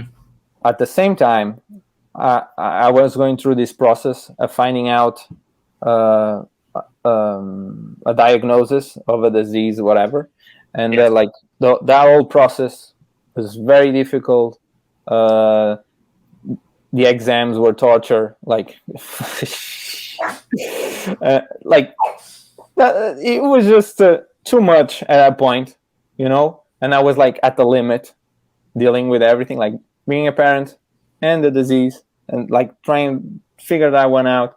And then my wife was fired, so she, like this is another load. Like it's starting to mount, and I was panicking because I had to make enough money for the three of us. So now I have to take care of all of us, and so that was stress. So that was added stress, and it gets worse. It gets worse. I was trying to make that book, the art book. Yes. So a little reference. So I'm putting the book in there. You guys can talk to me if you want to pre-order the book. And I know I want to. Yeah, thank you. I'll sketch We'll you talk something. about it, but yeah, I'll definitely place an order. So I was trying to do that, and the campaign was a failure. And like that was like just breaking me, because what he did, the failing, like the failing of the campaign, what he did. And again, this is on me. I don't want anyone listening to this to be like, oh, he is complaining, or poor Jota, or it's not my fault that I'm not saying any of those things. It's a hit. Yeah, but the reason why it was a hit is because during all those years that I worked for metal bands and just trying to have some success, I always felt bad. So I always add that, and again, this has to do with the traumas, but my voice was always telling me that I'm a failure, so I'm a failure. So it's always there, like reminding me that I'm a failure, despite the fact, like, doesn't matter what happens, the voice is there to undermine me, like to destroy my plans, pull me down. And when the book failed, the voice was validated, Yeah. And so that just completely broke me. And I had to, like, at that point, I really had to try and like, I went to therapy, I did medication, like I had to do all sorts of stuff. And then the worst happened of the year. The worst thing of the year happened. So on the same day, this was on the same day of the campaign. Not no. So this was unrelated. Like, okay. Just last year, on the same day, my grandfather died, and he was like, to me, it was that guy that you want to be, like, yeah, the dude that you look up to and you try to imitate, like, that figure. And later that day, so he died, and later that day, another person that I knew, a friend of mine, committed suicide. So and it was like a shock to everyone. and he was like my brother's best friend. So I saw them, like both of them, grow together. You know, like they were always around the house, or we would do like those parties, game parties, whatever. Yeah. I don't know, like, and and the guy was, he was always so happy, you know, and everyone will like this is the type of shit that everybody says when this stuff happens, but Yeah. genuinely, he was the type of guy that would show up. He was always ecstatic to be whatever the fuck he was. Like, he would show up, he would be like, ray of sunshine, you know, like this guy is always bringing the energy, and clearly something was wrong, and we didn't see the signs. We like, and again, you get that voice of maybe you failed, maybe you weren't there, you know, like maybe that just messes you up, because you I'm sorry, I'm trying to fight for the words here. It's fine. I guess that what I'm trying to say, and the message here, is that life is worth it, you know. Mm-hmm. So at the end of pain, there's beauty and love, you know, and we all go through struggles. You just gotta struggle till we can't, like, just physically can't anymore, right? Because every piece of sunshine that you can get is worth it for all the other parts, you know. And sometimes you just see clouds, you know, you can't see the sun, and you really need help, you need a push, you need a crying shoulder, and there's a lot of stigma, especially for us guys, I feel, right, with that, with not being able to open up, just express what we feel. And for me, that was my wife. So my wife really helped me a lot with that, like unlocking. It's good to hear. Just being able to sometimes process what I'm feeling and just say it. And instead of just like punching a wall, just being able to say, like, I'm feeling like shit. This is what happened. Can I cry a little bit? You know, like, and just say what's going on, like what I'm feeling, like just say it. Sometimes it's right here, like it has to come out, and yeah, you push it down, and it's horrible. And so many of us do that, and you have to definitely push through, find someone, believe that there's more. And I'll give you just one last example that I think illustrates some of my thinking. Okay. My father has a rare disease called it's cluster headaches. So it's also called suicide headaches. Oh yes, I've heard about that. Because people end their own lives to stop the pain. It's like 10 out of 10 levels of pain. It's like one of the worst pains. If you look it up, like top 10 worst pains, it's right there. And my father has suffered from it from like for 30 years, maybe. Wow. And I've seen him like during those episodes, during the attacks and all of that. And I always thought that it was like I always had this idea that my father was strong. You know, that's the idea. Like, he must be so strong to bear all this pain and keep going.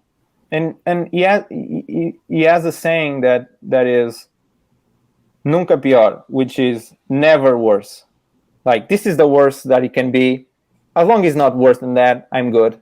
And so my father says that once he's not, like, when he's not going through extreme amounts of pain, like Yeah.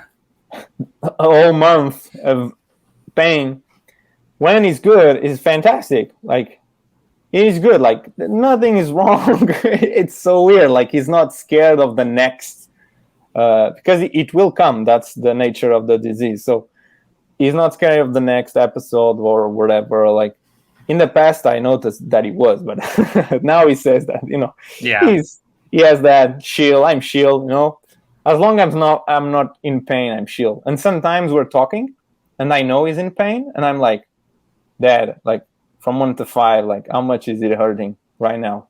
And we're talking like normally, and it's like, Yeah. oh, it's a 5, it's okay. And I'm like, no fucking way, that this guy. and so I thought that was strength. I thought that he was just this guy that had all this power to bear that pain. And I found out that it's not strength, it's courage. And that's what we need. So all of us, like, whatever you're going through, and this is for the people listening, like, whatever you're going through, I'm sure he's fucking horrible. I'm sure, like, and as someone who's had the thought, Yeah. as someone was, so, and for many years, like, you need to find your courage, whatever it is. And it might be a person, like, it might be a thing that you do, it might be something that you tell yourself, but if you find that courage, like, you can press on, and you will find out that, like, life is worth it. And even with the bad stuff, like, just push through to the good parts. And then when the bad parts hit, you gotta get that courage back, endure it, and just wait. Like, you just have to be patient. Like, things will pass, and you'll have a good moment again. Like that sunshine, like, that ray of sunshine, and you'll be able to just enjoy things again. Like, you will see that beauty and love that is beyond the pain. Like, pain just masks all of those things. Like, when you're in pain, or regardless if it's physical or mental, when you're in pain, it makes it impossible, like, for you to feel these good things, to be it's like a cloud. It's just, so you really have to be to be courageous. Yeah. And even if your own voice, or if someone else calls you weak, and if it's trying to put that idea in you that you're weak for having these problems, or for needing to go to therapy, or for being whatever pain you're in, like, and someone just trying to put you down, like,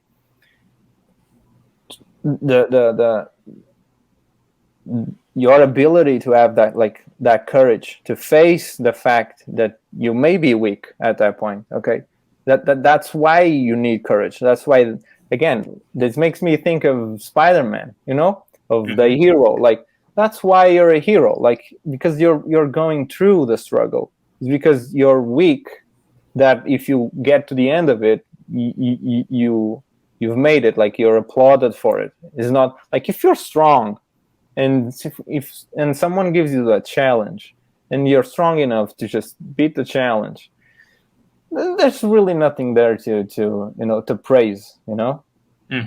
It's really when you're, like, at the bottom, and you're just climbing up out of that hole. Yes. That process will give you strength, but you need to find the courage to just get out and just push yourself. Like, maybe you don't know what's ahead. Like, maybe the future scares you. Maybe that, and you don't want to move forward because you're afraid, and that's why you need the courage. So I would like, if anything, like if people want to take something today home with them, would be to focus on finding courage, whatever that may be. Like just finding courage, and then persevere. Yes. Well, I really appreciate you sharing all that, and I think that's going to resonate with a lot of people. It definitely touched me. So, thank you for that. No problem. One of the things of having kids is that you realize that you are, to an extent, their voice. Yes. You know? So I'm not saying I put my kid down, but as he grows up, I'm sure there will be a moment when he will internalize some stuff that I will say, you know? Yep. Like there will be something. Exactly. There will be something. And that voice will be there and will haunt him. And like it does for me. And by knowing that, so I know this now that I have kids. I didn't understand this before. Like I wish someone would have told me this. Like now that I can feel it, I understand. I see the relationship of these things like working, like the gears turning, and you have to be the same, like how I want to be for my kids. You have to be for yourself. So for your older, like your kid, the kid that is still in there, the child, you have to be the adult for that child. Like, so you have to parent yourself in a way. So when the thoughts come of thinking like, so, oh, you're a failure. Like you have to be there for yourself the same way you would be for your child. So if the child comes home and it's sad, like I want to comfort my son, right? I want him to feel good. I want to give him I want to encourage him to. I don't want him to be in that negative place. I want to be able to be there, and so that has to translate inward. So for yourself, you have to be able to do the same thing for you, and realize that you do that to yourself, but in a negative way most days. So you have to change that. Like you really have to be aware that it's happening, and then be the voice of the adult that you wish was there when you were having that moment. You know, like you were sad, you were maybe mad, and you need that adult. You need yourself to be there for you and realize, okay, this part of myself is probably my child having a fit or a moment and I need to help him out, you know? Yeah, so all of these things have been a process, like a learning process, and just going to therapy and just watching a lot of stuff from you know, just being exposed to this new parenting thing. Yeah. But yeah, they're just tools, I guess. They're just tools, but yeah.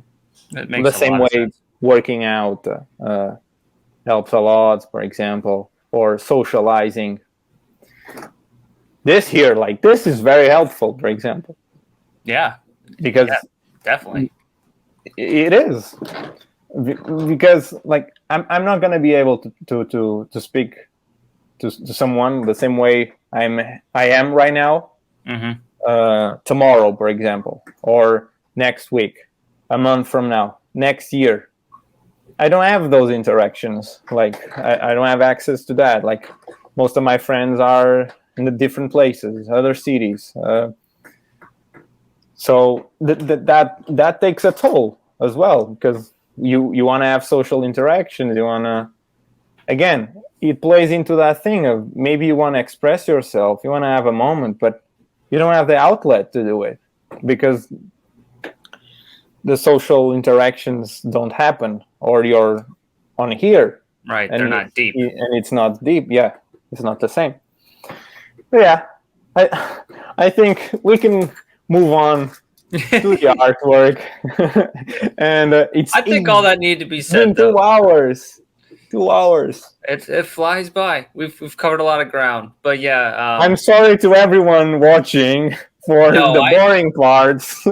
none of that's boring. It all comes into play. But yeah, you ready to shift gears a little bit? Yeah, Talk let's about go. the technical aspects. All right, Let's go. Yeah. I brought my pens. yeah.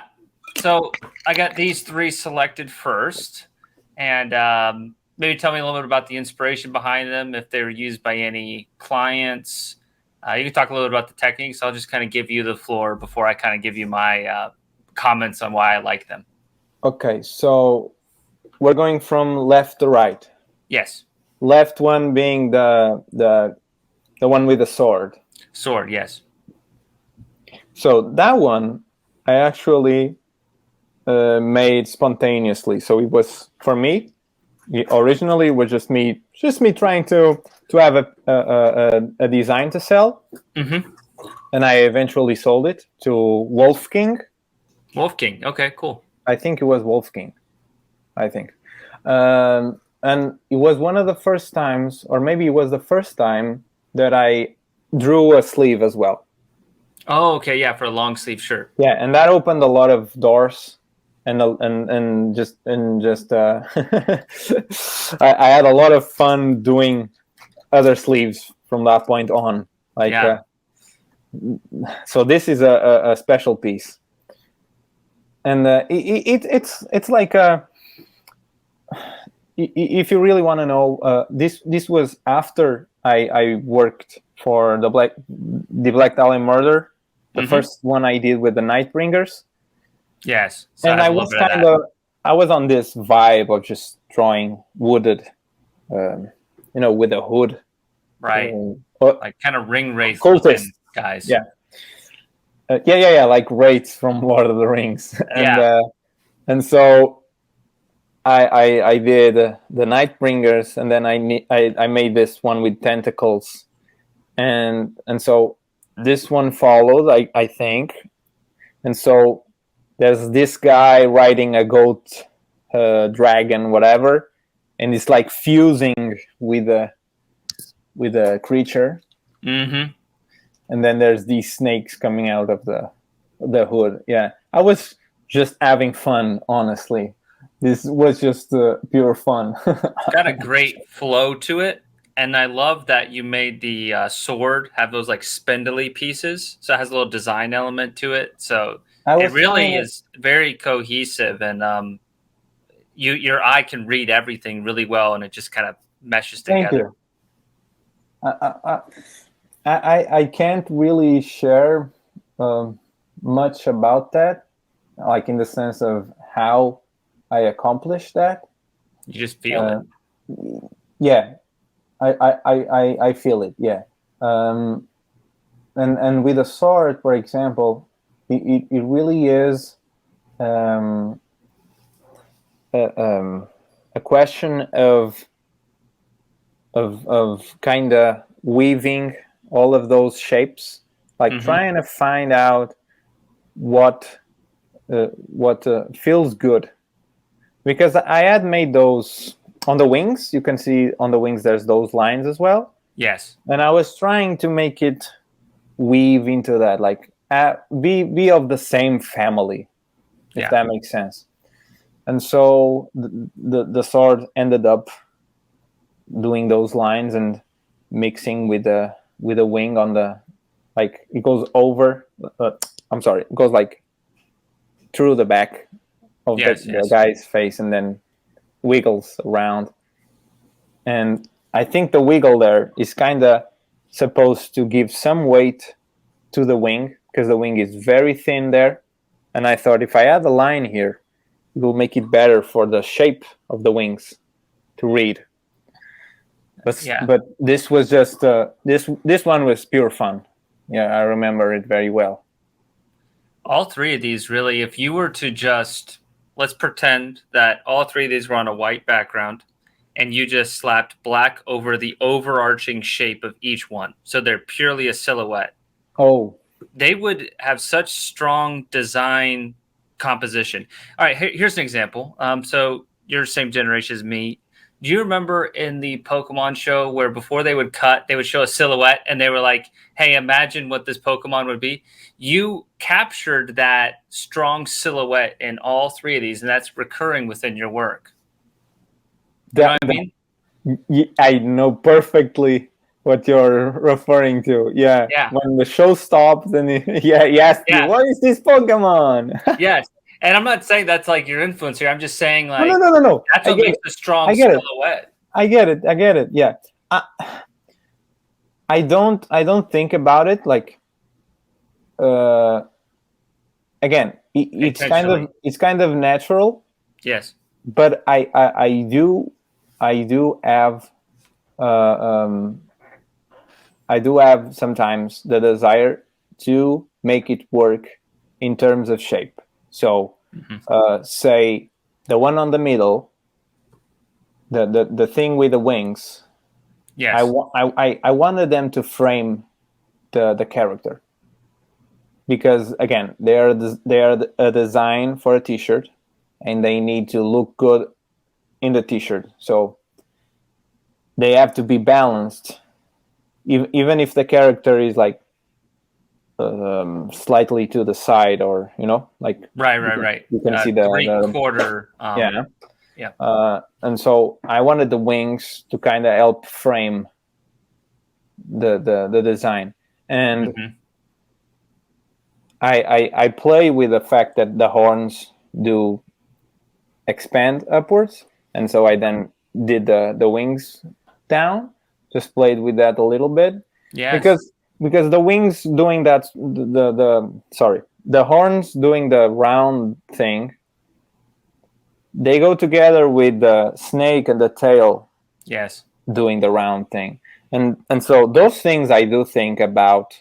So those are intentional, but the way in which I make that, the thing you're talking about just having the silhouette, that is natural. Like it's I guess it's a consequence of the details. I mean, like, I'm thinking about the details, what goes with what, like in terms of composition, and then it just ends up doing that. Like it just ends up creating. It's almost like you were saying that, and I was thinking before you're saying that, I was thinking maybe it's a logo thing, like when you have to make logos and they have to read from the shape.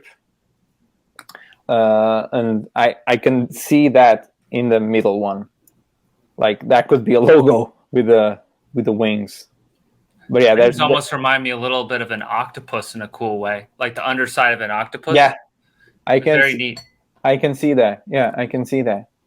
I think because I can relate on this too. I could be off, but I feel like this is something that's kind of natural to me as well, and it is a shared strength between the two of us. But you just know when it's on, and you know when it's off. And it's just like this instinct thing. Yeah, instinct. It's very hard to describe, but I can see it in your work, and I think maybe we both kind of think that way just naturally. But okay, I'm gonna just say something for the people watching. Yeah, because I think this is a topic that is worth exploring, because. Sometimes I get some messages, like people ask me for help or whatever. They want some advice, and I think this is a good one to touch on, which is we may do these things by instinct, but they are conditioned. Like this instinct was learned, and I believe that a lot of people are not aware of that. Like they I'm sorry, stuttering again. They just don't realize that it's the work before that is making this happen here. Right. You know what I mean? All the years of maybe making the mistakes. Exactly. Yeah. Yes. So it's the first is the first years of like just trying to figuring out things and just making stuff, because when you're starting out, you just want to make stuff, and it doesn't really matter if you understand much of anything. And it's through that repetition that you start to understand, oh, this feels right. Oh, I'm doing this again, you know? Mm-hmm. Why is this good? Like, why does this feel good? And why does this look aesthetic, and how do you say? Aesthetically pleasing. Yeah. Like, I often wonder why. I don't have much answers there. Don't have much to say there, but it is something you feel, and it's like you said.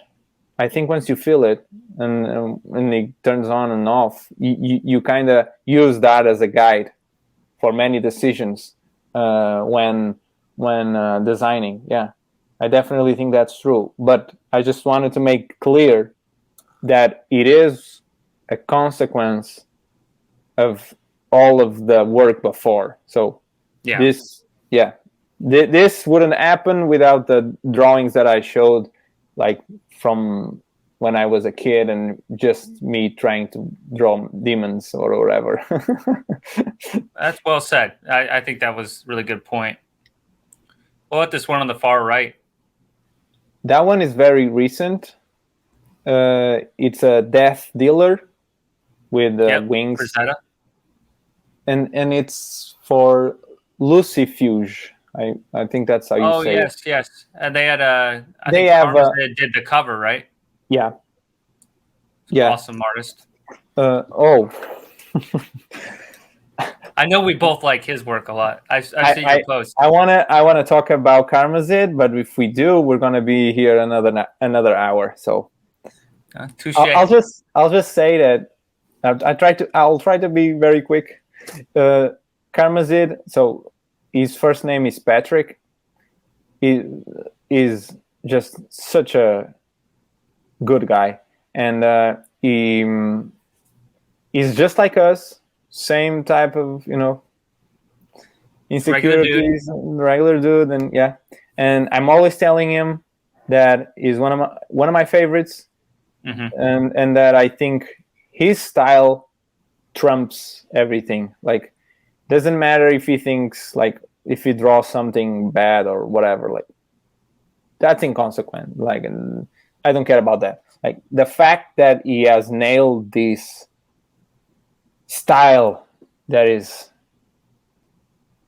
authentically him, Yes, just speaks volumes of his capacity to just make art. It's just, to me, is fascinating. I really find his work some of the best ink stuff, because on the polar opposite would be those guys that make, and I'm not recalling names right now, but there's these guys that make really like high fidelity realism, and then they put in fantasy or something. Yeah. And it's fantastic work, but it lacks style. You know, I think that technique that is aimed towards realism is an enemy of style. I think style is breaking the rules. Yes. And so Karmazid is a perfect example of that being the case. So yeah, he did the Death Dealer for the cover, and I was asked to make this one for a T-shirt, and I kind of took his work as reference. I wanted to keep because this is like a mascot for Lucifuge. For Lucifuge, yeah, and I wanted to keep a little bit of some stuff of the things that Patrick made.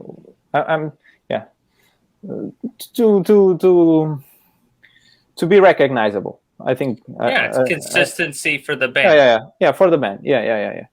and I think they were very happy. I also really enjoyed the finished piece. And this is one of the cases that I try to make a background. Mm-hmm. And I'll be honest, what happened was, first, the horizon line was wrong. So that's number one. Okay, so you're starting out with that fatal flaw. Yeah. So yeah, fatal flaw. It threw me off, and I was like, "Oh no, I can't fix this now." And problem number two was it wasn't reading.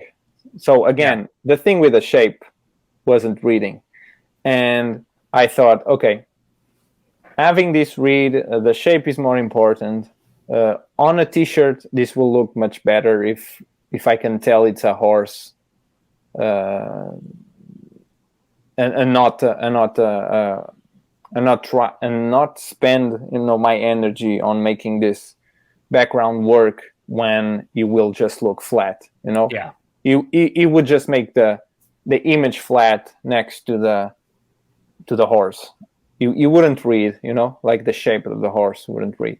So happy accident, but I definitely wanted to make a background there. Hey man, I've been there before. I think you made the right call, blacking that out so it brings the figure forward, and you got a nice frame on it. I mean, there's plenty to look at.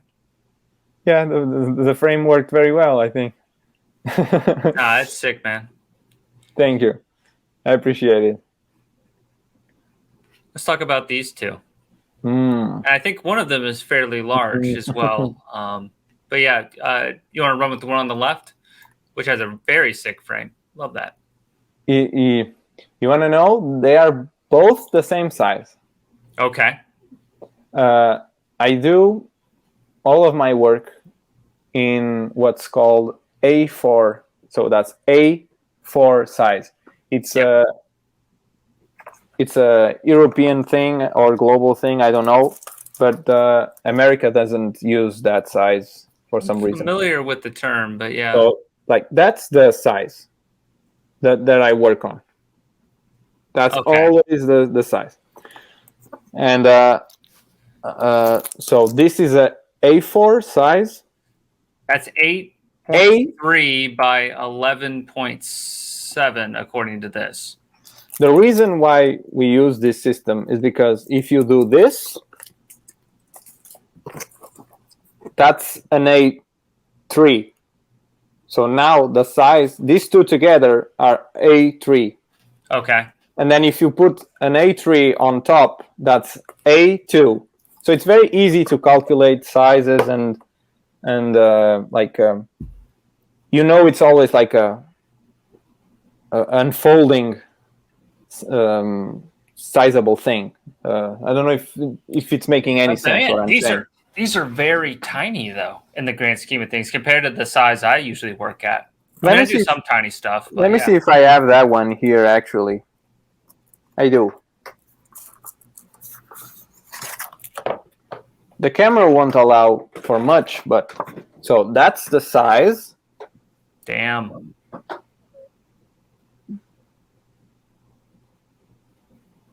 And people can check later, like on a better place. I have this image in and several. You got a really cool, kind of fuzzy background there with like those like spirit skull kind of thing. Yeah, it's really. I wanted to try and do something that Jeremy Bastian does very well. I don't know if you're aware of Jeremy Bastian.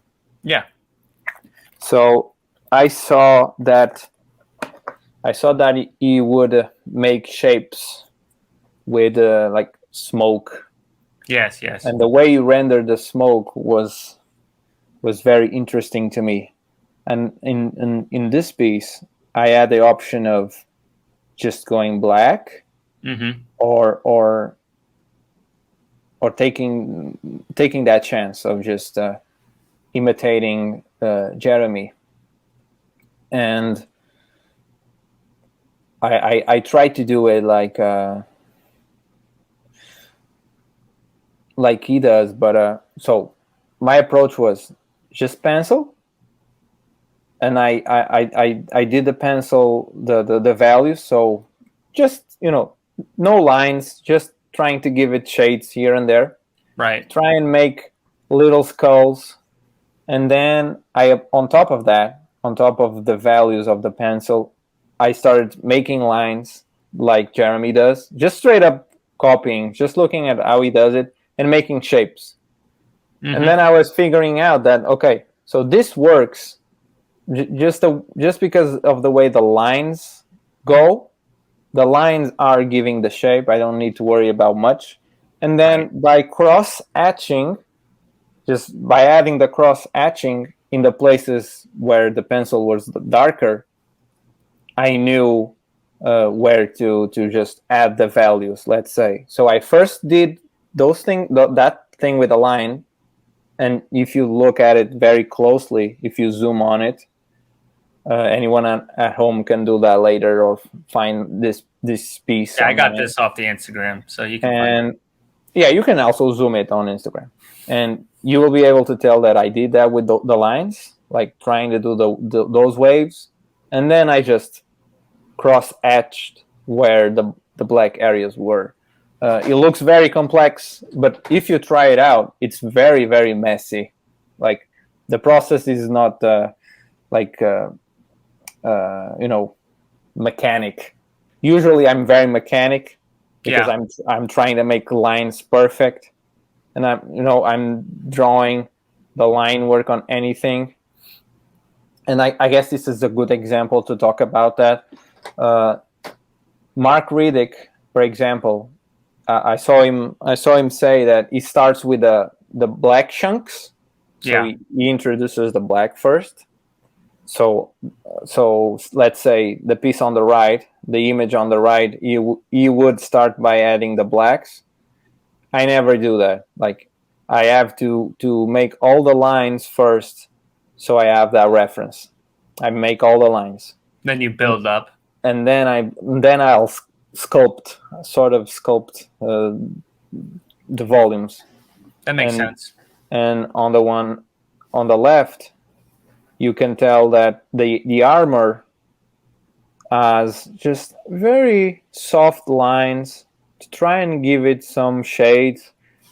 And so you can imagine the process of before it was just lines, and then so completely empty, no values, and then I just add those lines to try and give it some shadows and values. And in this case is very light because of the background, because the background is not super dark. Just a consequence of the way I did it. Like this was the first time trying to do the Jeremy thing. So this was the value that I got for the background. So I needed the character to come out, right? To come off of the background. So it was pretty light, yeah. And the regarding the frame, I don't really know where I got the inspiration right now, but I guess I looked up some Gothic arcs. I was just looking into that and try and make my own thing that would fit. And I actually love this drawing. Might be one of my favorites. It's awesome. The as one far as this one on the right, yeah. The one on the right is history. The one on the right is, for me, is very, very important. Okay. This one on the right, I actually, I'm getting ahead of myself. So this drawing was one of the first that I made. I made it back in 2012. And it was for Etherrealm. Mm-hmm. And this drawing happened because I told them on a YouTube video that I wasn't being mean, but it's that thing when you're young and stupid. and you just comment when like nobody asked, like that type of thing. Like nobody asked, why are you saying this thing? But I basically told them that I didn't like the cover of their album, and that they could do better. Like, and this was coming from a good place, because their music was and is very, very good. Like, they are really good at what they do, and I actually love that first album, that one with the cover that I don't like. Yes. And I don't like it because I feel it's not representative of the quality that they were dishing out on. Like, for me, it did not fit, and I wanted them to have something that was better. And so I expressed myself on the YouTube comment section.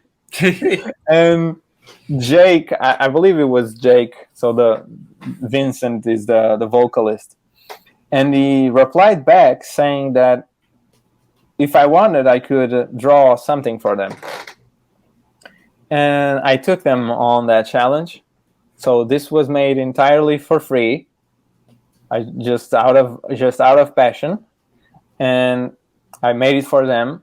They loved it, and they sent me T-shirts back, a CD, and from then on, I started to get commissions. So this was like the piece that I guess started my career, if we can call it a career, Yeah, it's your foot in the door.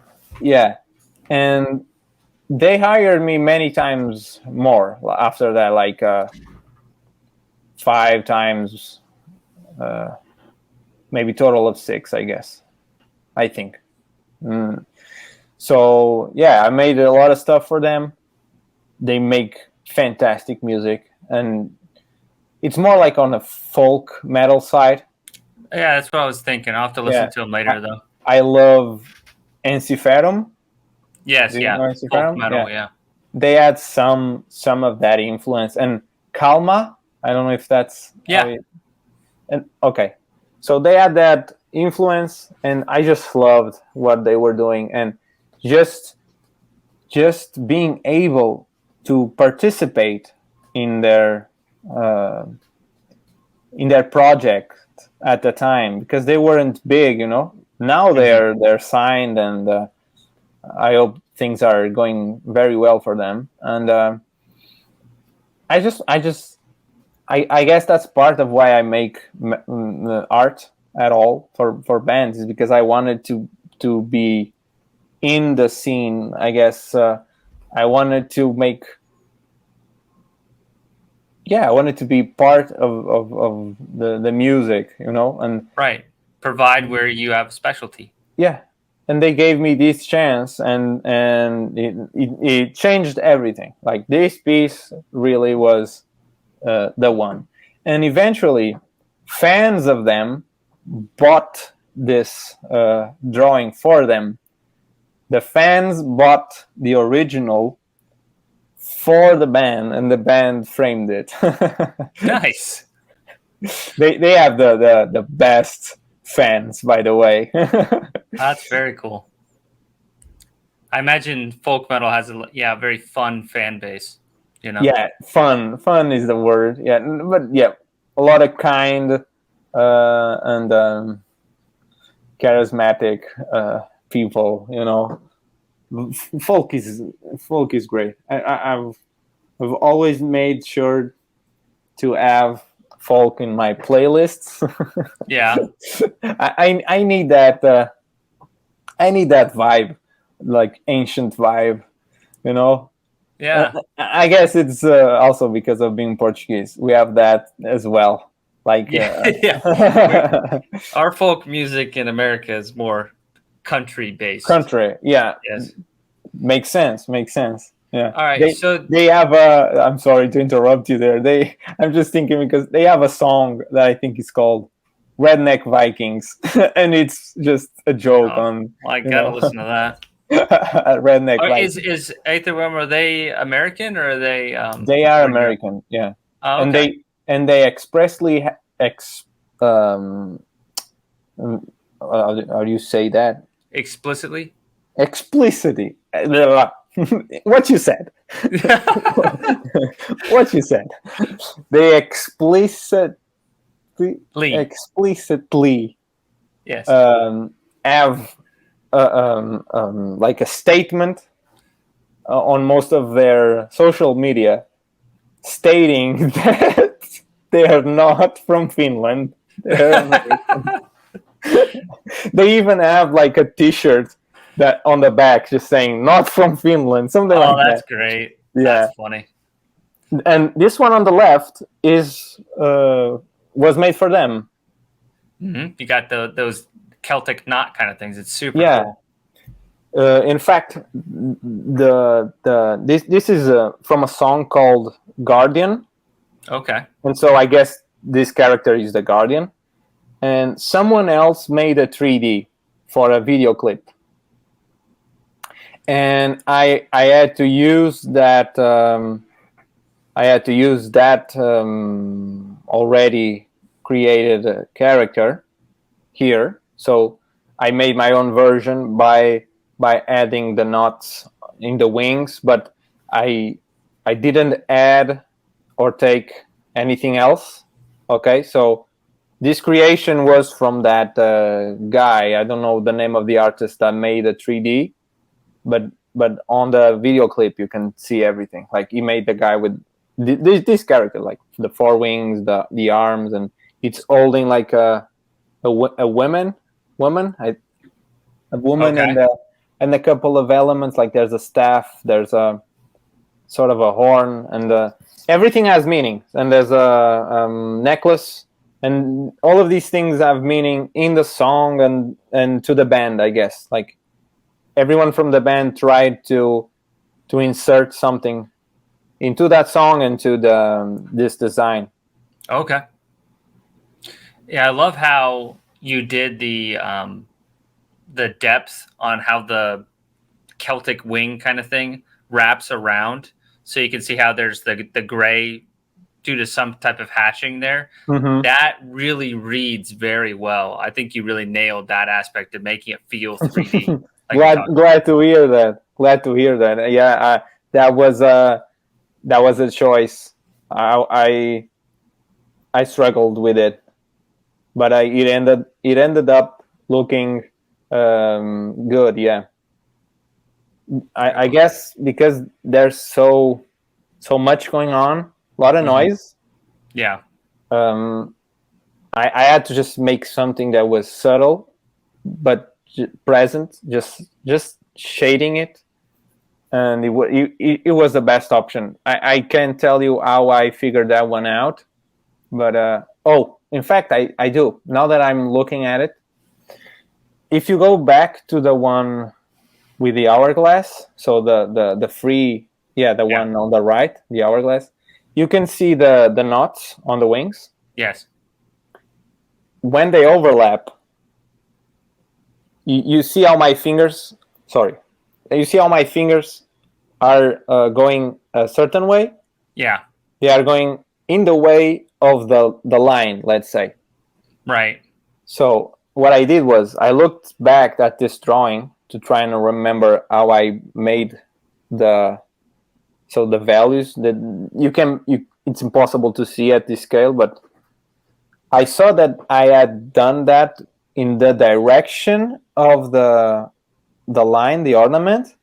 Right. And so I thought, okay, this is how it's going to work, and that's what I end up doing on that one, on the Guardian one.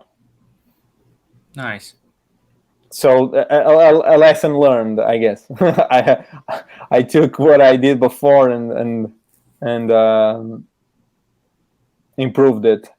And I had one more question actually on the hourglass one. Yeah, so in terms of your mirroring technique, did you do that all manually of like drawing one side, then tracing it back, and then putting it all together? because I'm doing a mirror type piece right now, and that's how I'm approaching it. So just curious how you did it. I'm using like a light box and stuff.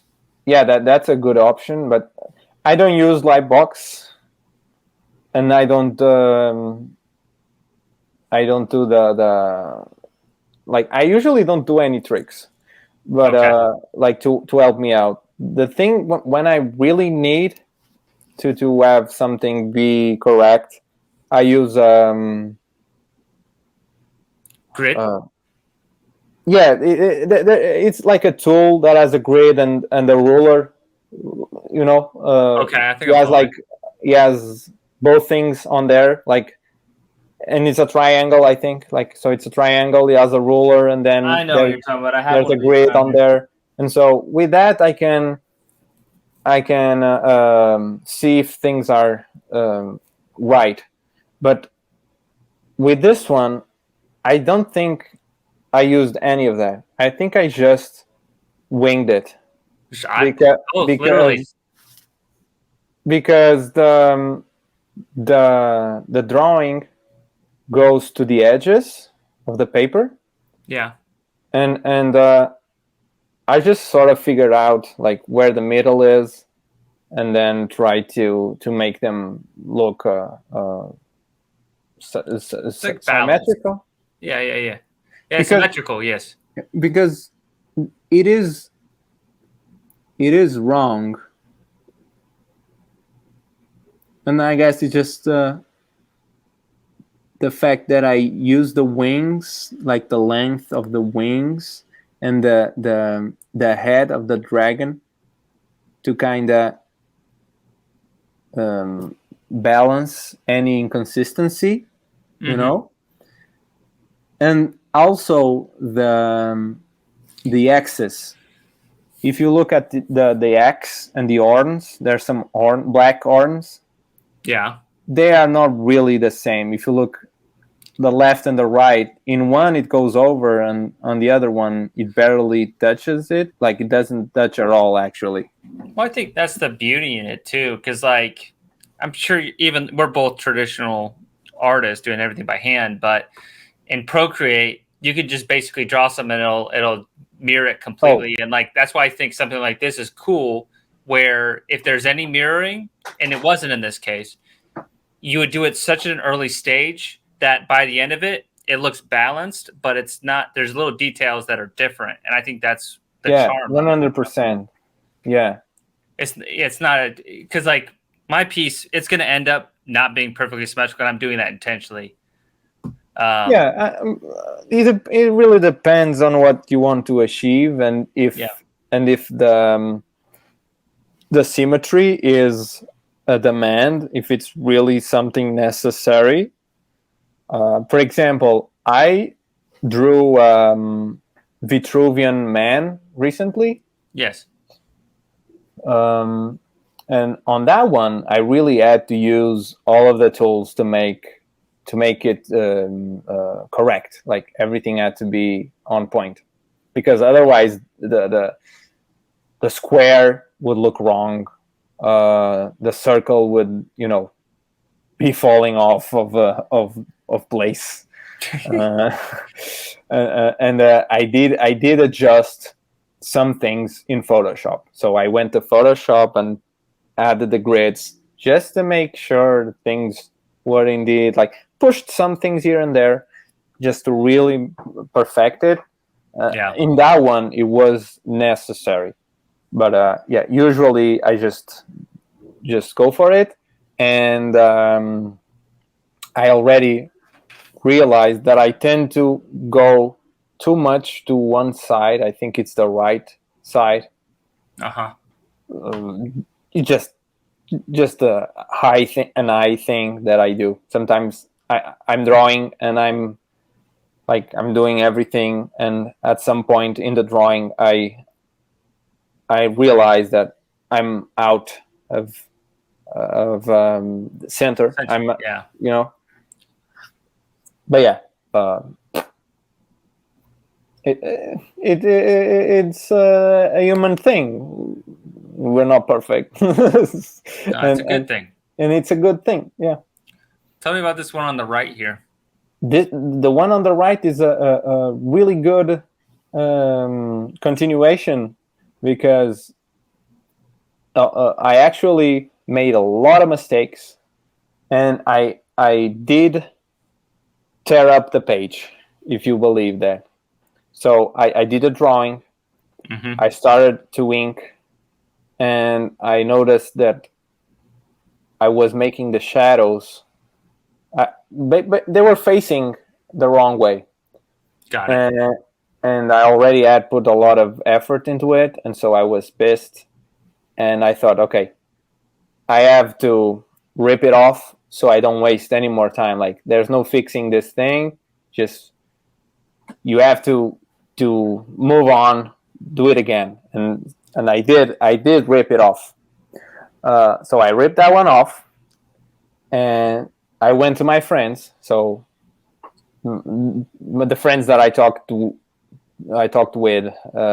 in regards to art. So it's Daniel, the one from before, Right. and it's another guy called Carlos Amaral. He is Portuguese. Okay. And so I went to them and I showed them the problem. So I showed them the first drawing that I made. Yeah, and Daniel like immediately knew what was wrong.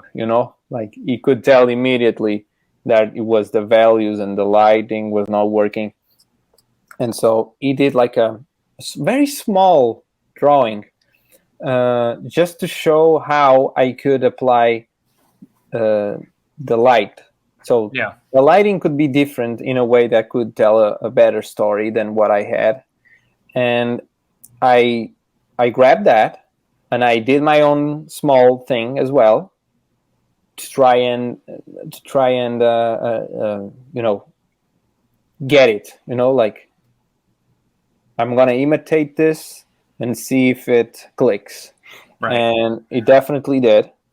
And this was in pencil, by the way. So I was doing it in pencil, and it was about like this size, a drawing about this size. Okay. And I looked at that and I thought, wow, like what a difference. Everything makes sense now. The lights make sense. I can make it work this way. And so I tried it. I tried it again. I did the everything from scratch, the big one. This came out. So with that guideline, basically the small drawing, The thumbnail, yeah. And this was the result. I guess this is a good time to talk about the fact that I go straight into it. Daniel, for example, does those thumbnails or studies, Yes. And from that point forward, he develops the He final figures piece. out a lot of the problems before the final. Yeah. I don't do any of that, and I've been trying to force myself to do that, and I can show you a small example. So this is a drawing that I made for Etherrealm as well. Yes. You can see the head with the horns. So this was for Etherrealm. And before I got to this place, I actually was going for the shapes. I was trying to figure out the shape of the character, where I would put the scythe, the elements that were important to the story, whatever. Yeah. And I remembered that I had a reference. I don't have it here, with this frame. Yeah. Very simple frame.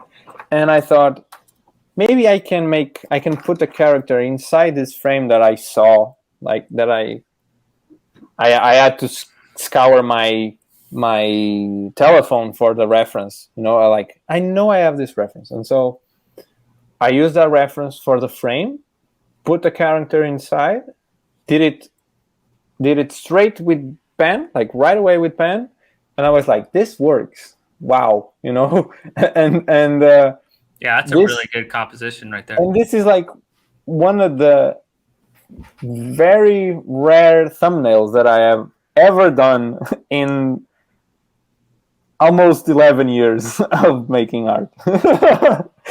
I again, it's one of those things. It's one of those instinct things where I just go for it, and I fix the problems as I go.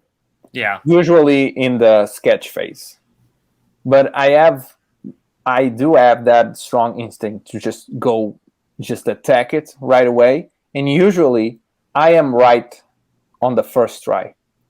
Sometimes I am right on the second try. Like I just switch the paper and do it on the other side, and I'm right on the second time. And there's, I think, just one drawing, I think, that it took me 3 times. And it's literally just a wolf with it's Romulu and Remulu, the one with the babies. Yes. The babies are the Roman I think that's thing. The only one that I had to do it 3 times. That's interesting, because I mean, sometimes I go for stuff on my first try, but a lot of times I'm very methodical. I do studies, do thumbnails, I mitigate the risks. But it's also different, like in so if I'm doing anything in watercolor, you have to figure out all those problems ahead of time, at least in my opinion, at my skill level, because I would have to do the same thing. Watercolor isn't very forgiving, so you have to like try to make all your mistakes before you actually work on that final. That's just my personal take. Maybe when I'm more skilled, you know, a few years from now, I don't have to do that. But for now, it's all about preparation. But what if it's comfortable to you? Maybe that's your. I like it. Yeah. Yeah, might be your method. You know, the reason why I do this of just jumping straight into it is because I feel like it's easy, and it sounds ridiculous. Like it should be way easier to start with small drawings and make the thumbnails. But I guess this goes to show that aspect of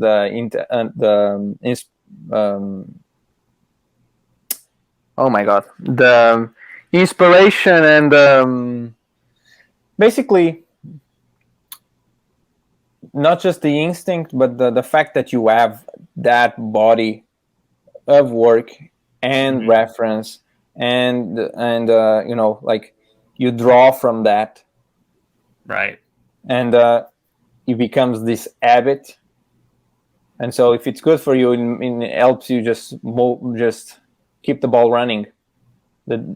Yeah, that's good. And I guess what I see when I have to do the thumbnails for a piece like this, for a design, what I feel is like my brain just goes, I don't want to waste time on that, or what if I like too many options? You know, sometimes the first one is the right one because you just instinctively know. Maybe it's not always right, but I don't have the images here, but for that game we talked about before, the one I made so many drawings for them, and also just like sketches, and the sketches were exactly the same as the final work, and they were made with ink right away. So like Kim Ji, not with his skill, like very you know, flowy consciousness. And very. But those sketches, like they were the final result. They were the final drawing. So I was right on my first try. That's what I mean. Like the first image that shows up in my mind is the one that I feel is the best right away. So I cannot explain that except by what I said previously, like by having that body, that thing that you go and take from. You don't even realize you're doing it, but that's the reason why that happens, why you're able to just go for it. You have that image and you know that's the one. And sometimes it's not. Sometimes you have to tweak it, but most times it's right. Instinct is just such a crazy thing. Like sometimes you just know. Like parent example. You know your child is going to fall before they fall. You have that instinct. They're not doing anything, and it's like, why am I seeing him fall? And then you're like, oh, he's going to fall, and bam, he falls. Like,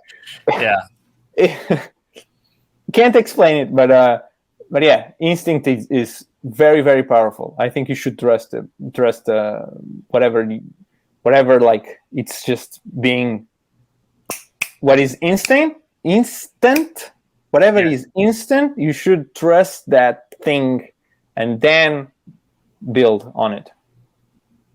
Makes a lot of sense. I'm looking at how many slides we got here. So we just have a few more. I need a hop we relatively soon. Yeah, we can go faster. So the one on the left is for a one-man band. It's called Galactic Skyfather. Nice. That's the name. But the project at this time when I made this pig was like fantasy based. It's like a concept album. So the entire album is a journey, an adventure. It's very cool. This is also one of my favorites when I was still using very, very small pens. Yeah. And I can just show the pens. I use, like everybody else, I use the Micron. The Microns, but I've also tried these ones. I also like these ones, which are Unipin Fine Line. They're called Unipin Fine Line. The reason why I like. Sorry? What's the brand of that? The brand is. Is it Tombow? I think it's just called Unipin. What it says is Mitsubishi Pencil Company. There's no more information. It looks a lot like one that I use. Cool. Yeah, but it's Unipin. Like a pin. Got it. Okay. And I started using these at some point because Microns were breaking. Yeah. And I wasn't happy about it. So I try these and I like them. But Microns, for some reason, are just lighter. I don't know. It's hard to explain. These black ones, Unipin, I really like them. But I think they do feel harder. I don't know. And then I have like a collection of these bad boys that never work. They always let me down. So that's why I have so many, because I'm always like trying to make at least one work. I have jelly rolls. I have Uniball Signo. This is another jelly roll that I hoped would work and didn't. There's another. See? There's yet another one. I had the same thing, and I mean, I can share some tips if you want. I don't know. The whites don't work, man. I don't know. Did you happen to watch the episode I had with the Creep? So Tyler. I haven't watched the full thing. He talks at the end about using white ink, and I think that might be the way to go to just experiment. I have one of his pieces. Oh, dude, he's unreal. But yeah, he is crazy. The white ink definitely is. Yeah, he paints. It's very clear that he uses the white ink to do lines over the black. Yeah. Yeah. So the one on the right is for Etherrealm again. Okay, nice. And it's the full. So the tarot card. They have. They really like the old tarot thing. It's a good take on it. And I tried to make the full, the devil, because the devil is a fool in a lot of stories, and so that was my approach. Yeah, this is a like a simple take on it. Like I wanted to do something simple. Yeah, I liked how light and how you let everything breathe in these ones. Really cool. It is very light because it was meant for color. They did add color. Okay. Yeah. So, but yeah, I like it this way, like just empty. Mm-hmm. The character just breathes very well. So what's next? Got these two. These are like from last month, I think. So on the left we have an idea of a demon for a book. So it's like a horror novel, heavy metal influenced thing.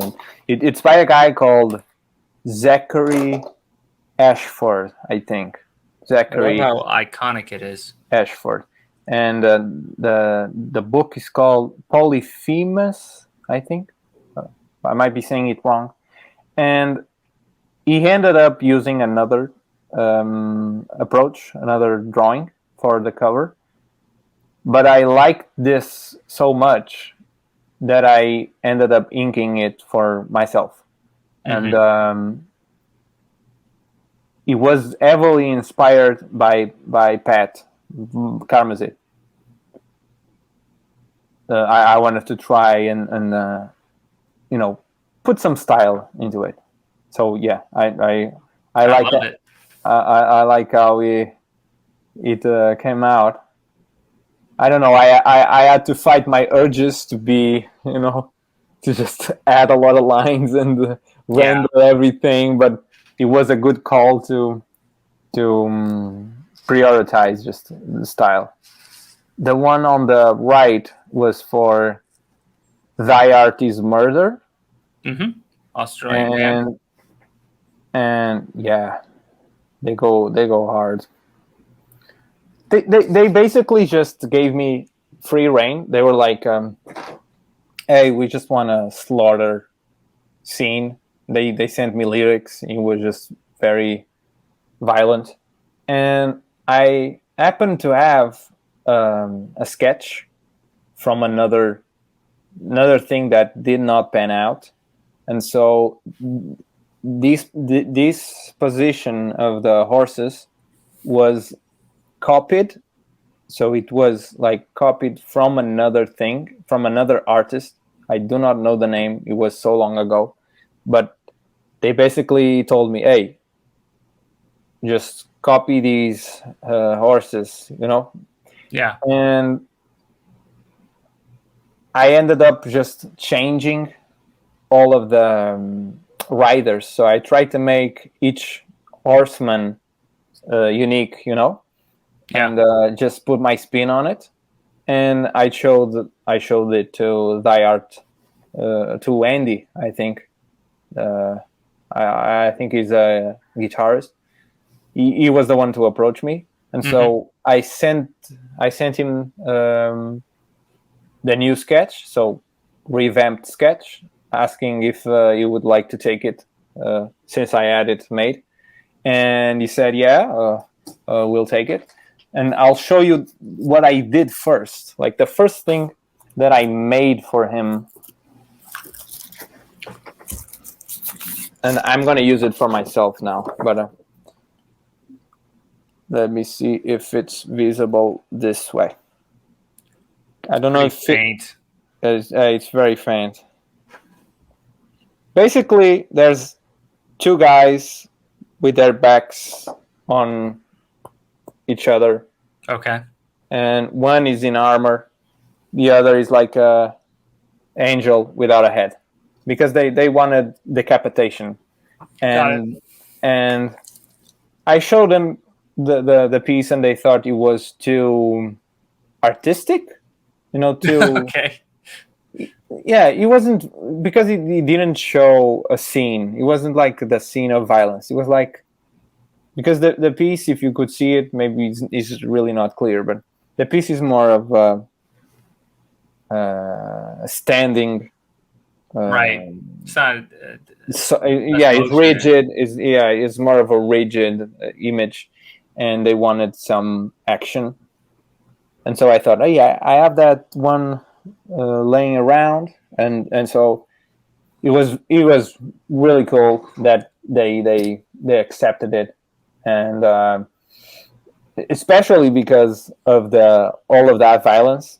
Because I sometimes struggle with the fact that I have to include that, Right. and I really need to find the right client that would first allow for it, and secondly, you know, accept my decisions. Because in this case, the whole thing with impaling a woman, two guys on a sword, there's entrails coming out. You know, it's sometimes it's too much. You know, but Right. it is this is Berserk, by the way. This is just like taken from Berserk. There's so much of this in Berserk that I wanted to try and at least get away with one piece that had this much Berserk in it. Yeah. I So know yeah, what you mean. It's the gory stuff isn't natural to me either. I just like dark things, yeah, but not yeah. necessarily dark and gory per Because se. sometimes I want to push it. You know, sometimes I do want to push it, but but you always wonder if it's too much or if Right. you really don't want to, like on the one in the middle with I call this one orgy. Okay. Yeah, and it's to kind of imply or force a scene. I'm forcing you to see an orgy and not like a demon just stabbing a woman, you know, Mhm. because it's better to think about the orgy than the stabbing. uh, and I don't know, like there can be some sexual innuendos there, and this piece was a result of a lot of goat drawings that I had to make for a job, and it was a leftover. So Okay. again, it might have been too much for that client, and so it was a leftover, and all the Sykes from Bring Me the Horizon from Drop Dead. Yes. He wanted to buy this one for Drop Dead, and Nice. and I finished the piece for him. And it's funny that he was reading Berserk at the time, so he's like, "This looks like Berserk. It's awesome." And he sent me like an image of where he was at the like a pic of where he was at the book, and like, oh, this scene from the book, and a lot of people look at this and say, oh, that's Berserk, blah blah blah. Again, you have to read it and find out. I don't Oh want to yeah. spoil. I don't want to spoil things. But it was inspired by Curb Crawler Ghost. Do you know Curb Crawler? No. I can send you later. Yeah, he does this a lot, like Okay. erotic, satanic stuff, and he is up there. He is really, really like one of the best, not plural. One of the best. Best is plural. I'll look him up on Instagram. You said curb crawler? Yeah, Yeah, with maybe a we'll have him K. on the show. With a K. With a K. Okay. Classy. Uh, he's always getting banned, by the way. Band? Oh, okay. Banned, yeah, because of the content. But yeah, but I'll try to find if I still follow any of the banned accounts, because he keeps making accounts so he can have one like a backup. Right. Um, Meyer the Tenacity. The thing on the left there, that's a Black Dahlia Murder. That's a design. Black Dahlia Murder. And I saw that on their tour. I remember seeing it up on the you stand. did? Yeah. Oh, it looked great. Yeah, they painted it, and Karim Peter, which is I think it's their like the I don't know, agent, or he helps like get the merchandise. He's the owner of Night Shift. Right, does a great job. And I think he also dressed the ape costume. Oh, he's the guy who does that? Okay. Yeah, I think he also dressed I don't know if he does that now, but he asked me to remove the demons.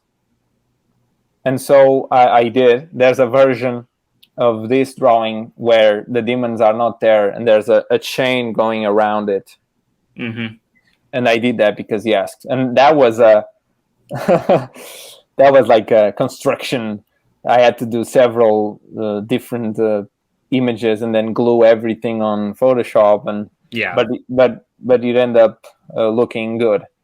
And Trevor also contacted me for it. Like it was at the same time. It was so funny because it was Karim on one side and Trevor on the other side asking for the same thing, and I was like, okay, you guys saw this at the same time, perhaps, because this was was for sale, I guess. It was not commissioned, I mean. But it just worked totally out because they had the Berlin's tour, and the rats were all part of that. Yeah. It did. That was absolutely it. It was the rats. The one on the right was a commission for a dungeon master. So the players, I guess the friends of this dungeon master, they wanted to surprise him, mm-hmm. and they asked me to make this, and so that's why Waldo, it's on his face. So you don't see the face of the dungeon master because that was for the person that was on the original. Got it. Because I drew his face. They sent me references, like pictures of his face, and I tried to make it the best as I could. So when I posted it online, I wanted to avoid that. So avoid showing the face. And I like the Waldo. I like how, kind of grotesque it is. He does end up looking very creepy. I agree. It. Yeah. So do you have more? No, man. I think drawings? This is it here. But anything else you want to talk about before we start to wrap up? Yeah, I wanted to just because I think if the guys that are watching this got this far, first, congratulations. But secondly, and most importantly, I wanted to show the book that I mentioned that I think really kicked off like my imagination and inspiration skills. Okay. Like the way I think sometimes about just creating stuff. This book is called Manga Matrix. I don't know if you can still get it or not, but they teach you how to come up with ideas, basically. Is it in English? It is in English. So, for example, they teach you how to mix different things. So, for example, there's a horse. You can mix the horse with a snake.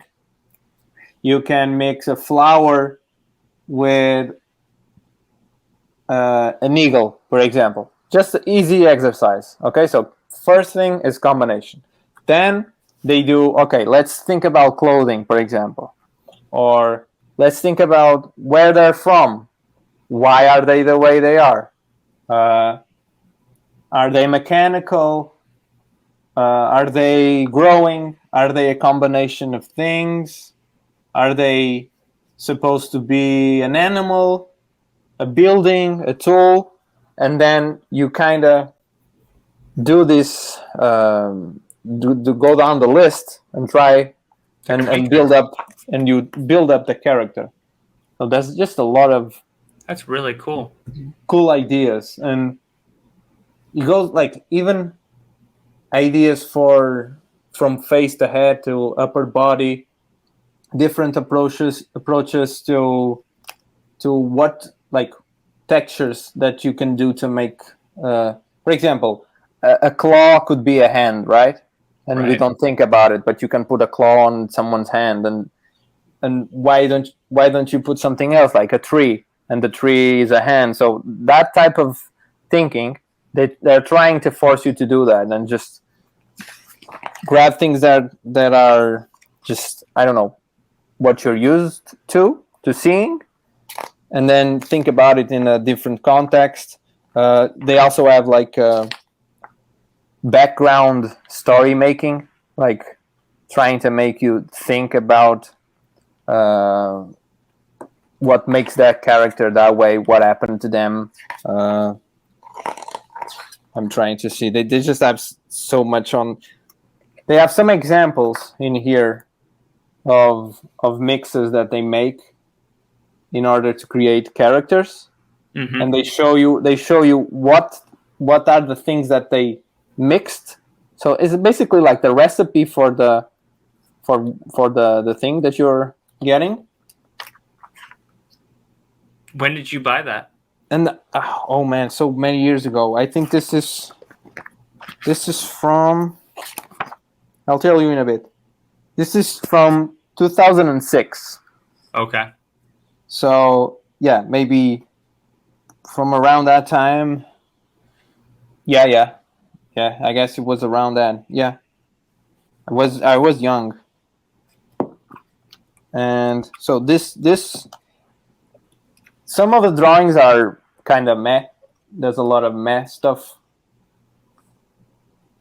but I think they really help unlock when you have that block. They teach Idea you a lot of generation. stuff. Yeah. Very And then cool. obviously I would definitely recommend anyone that is interested in creating, and if they're having issues with just sometimes I hear a lot of I just hear the hardship of just starting and making work. Like you want to do something, you don't know what you want to do, and it's a weird conflict. Like how can you want why do you have that wish to do something but you don't know what?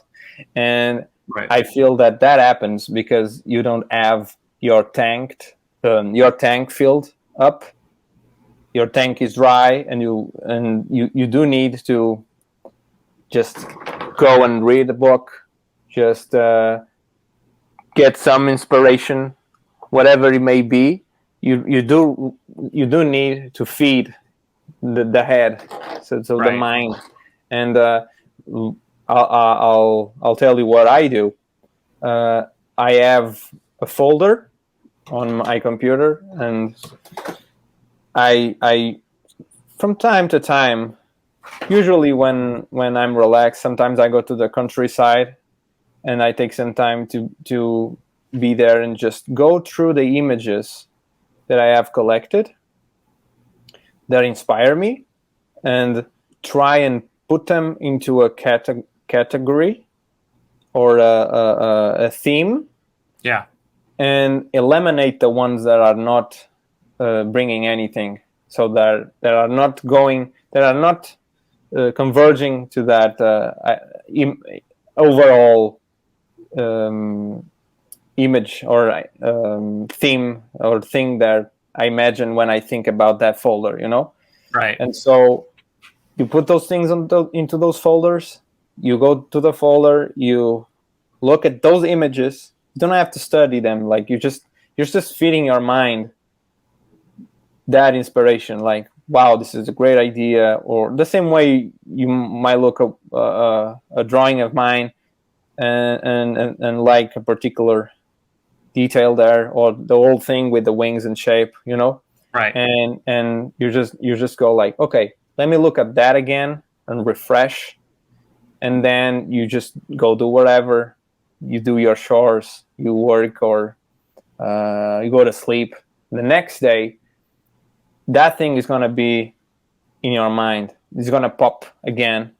It's gonna serve as that old thing we talked before. It's gonna contribute to you being capable of creating stuff. It's gonna, because it is a feeding loop. It's like a tank. You cannot run on an empty tank.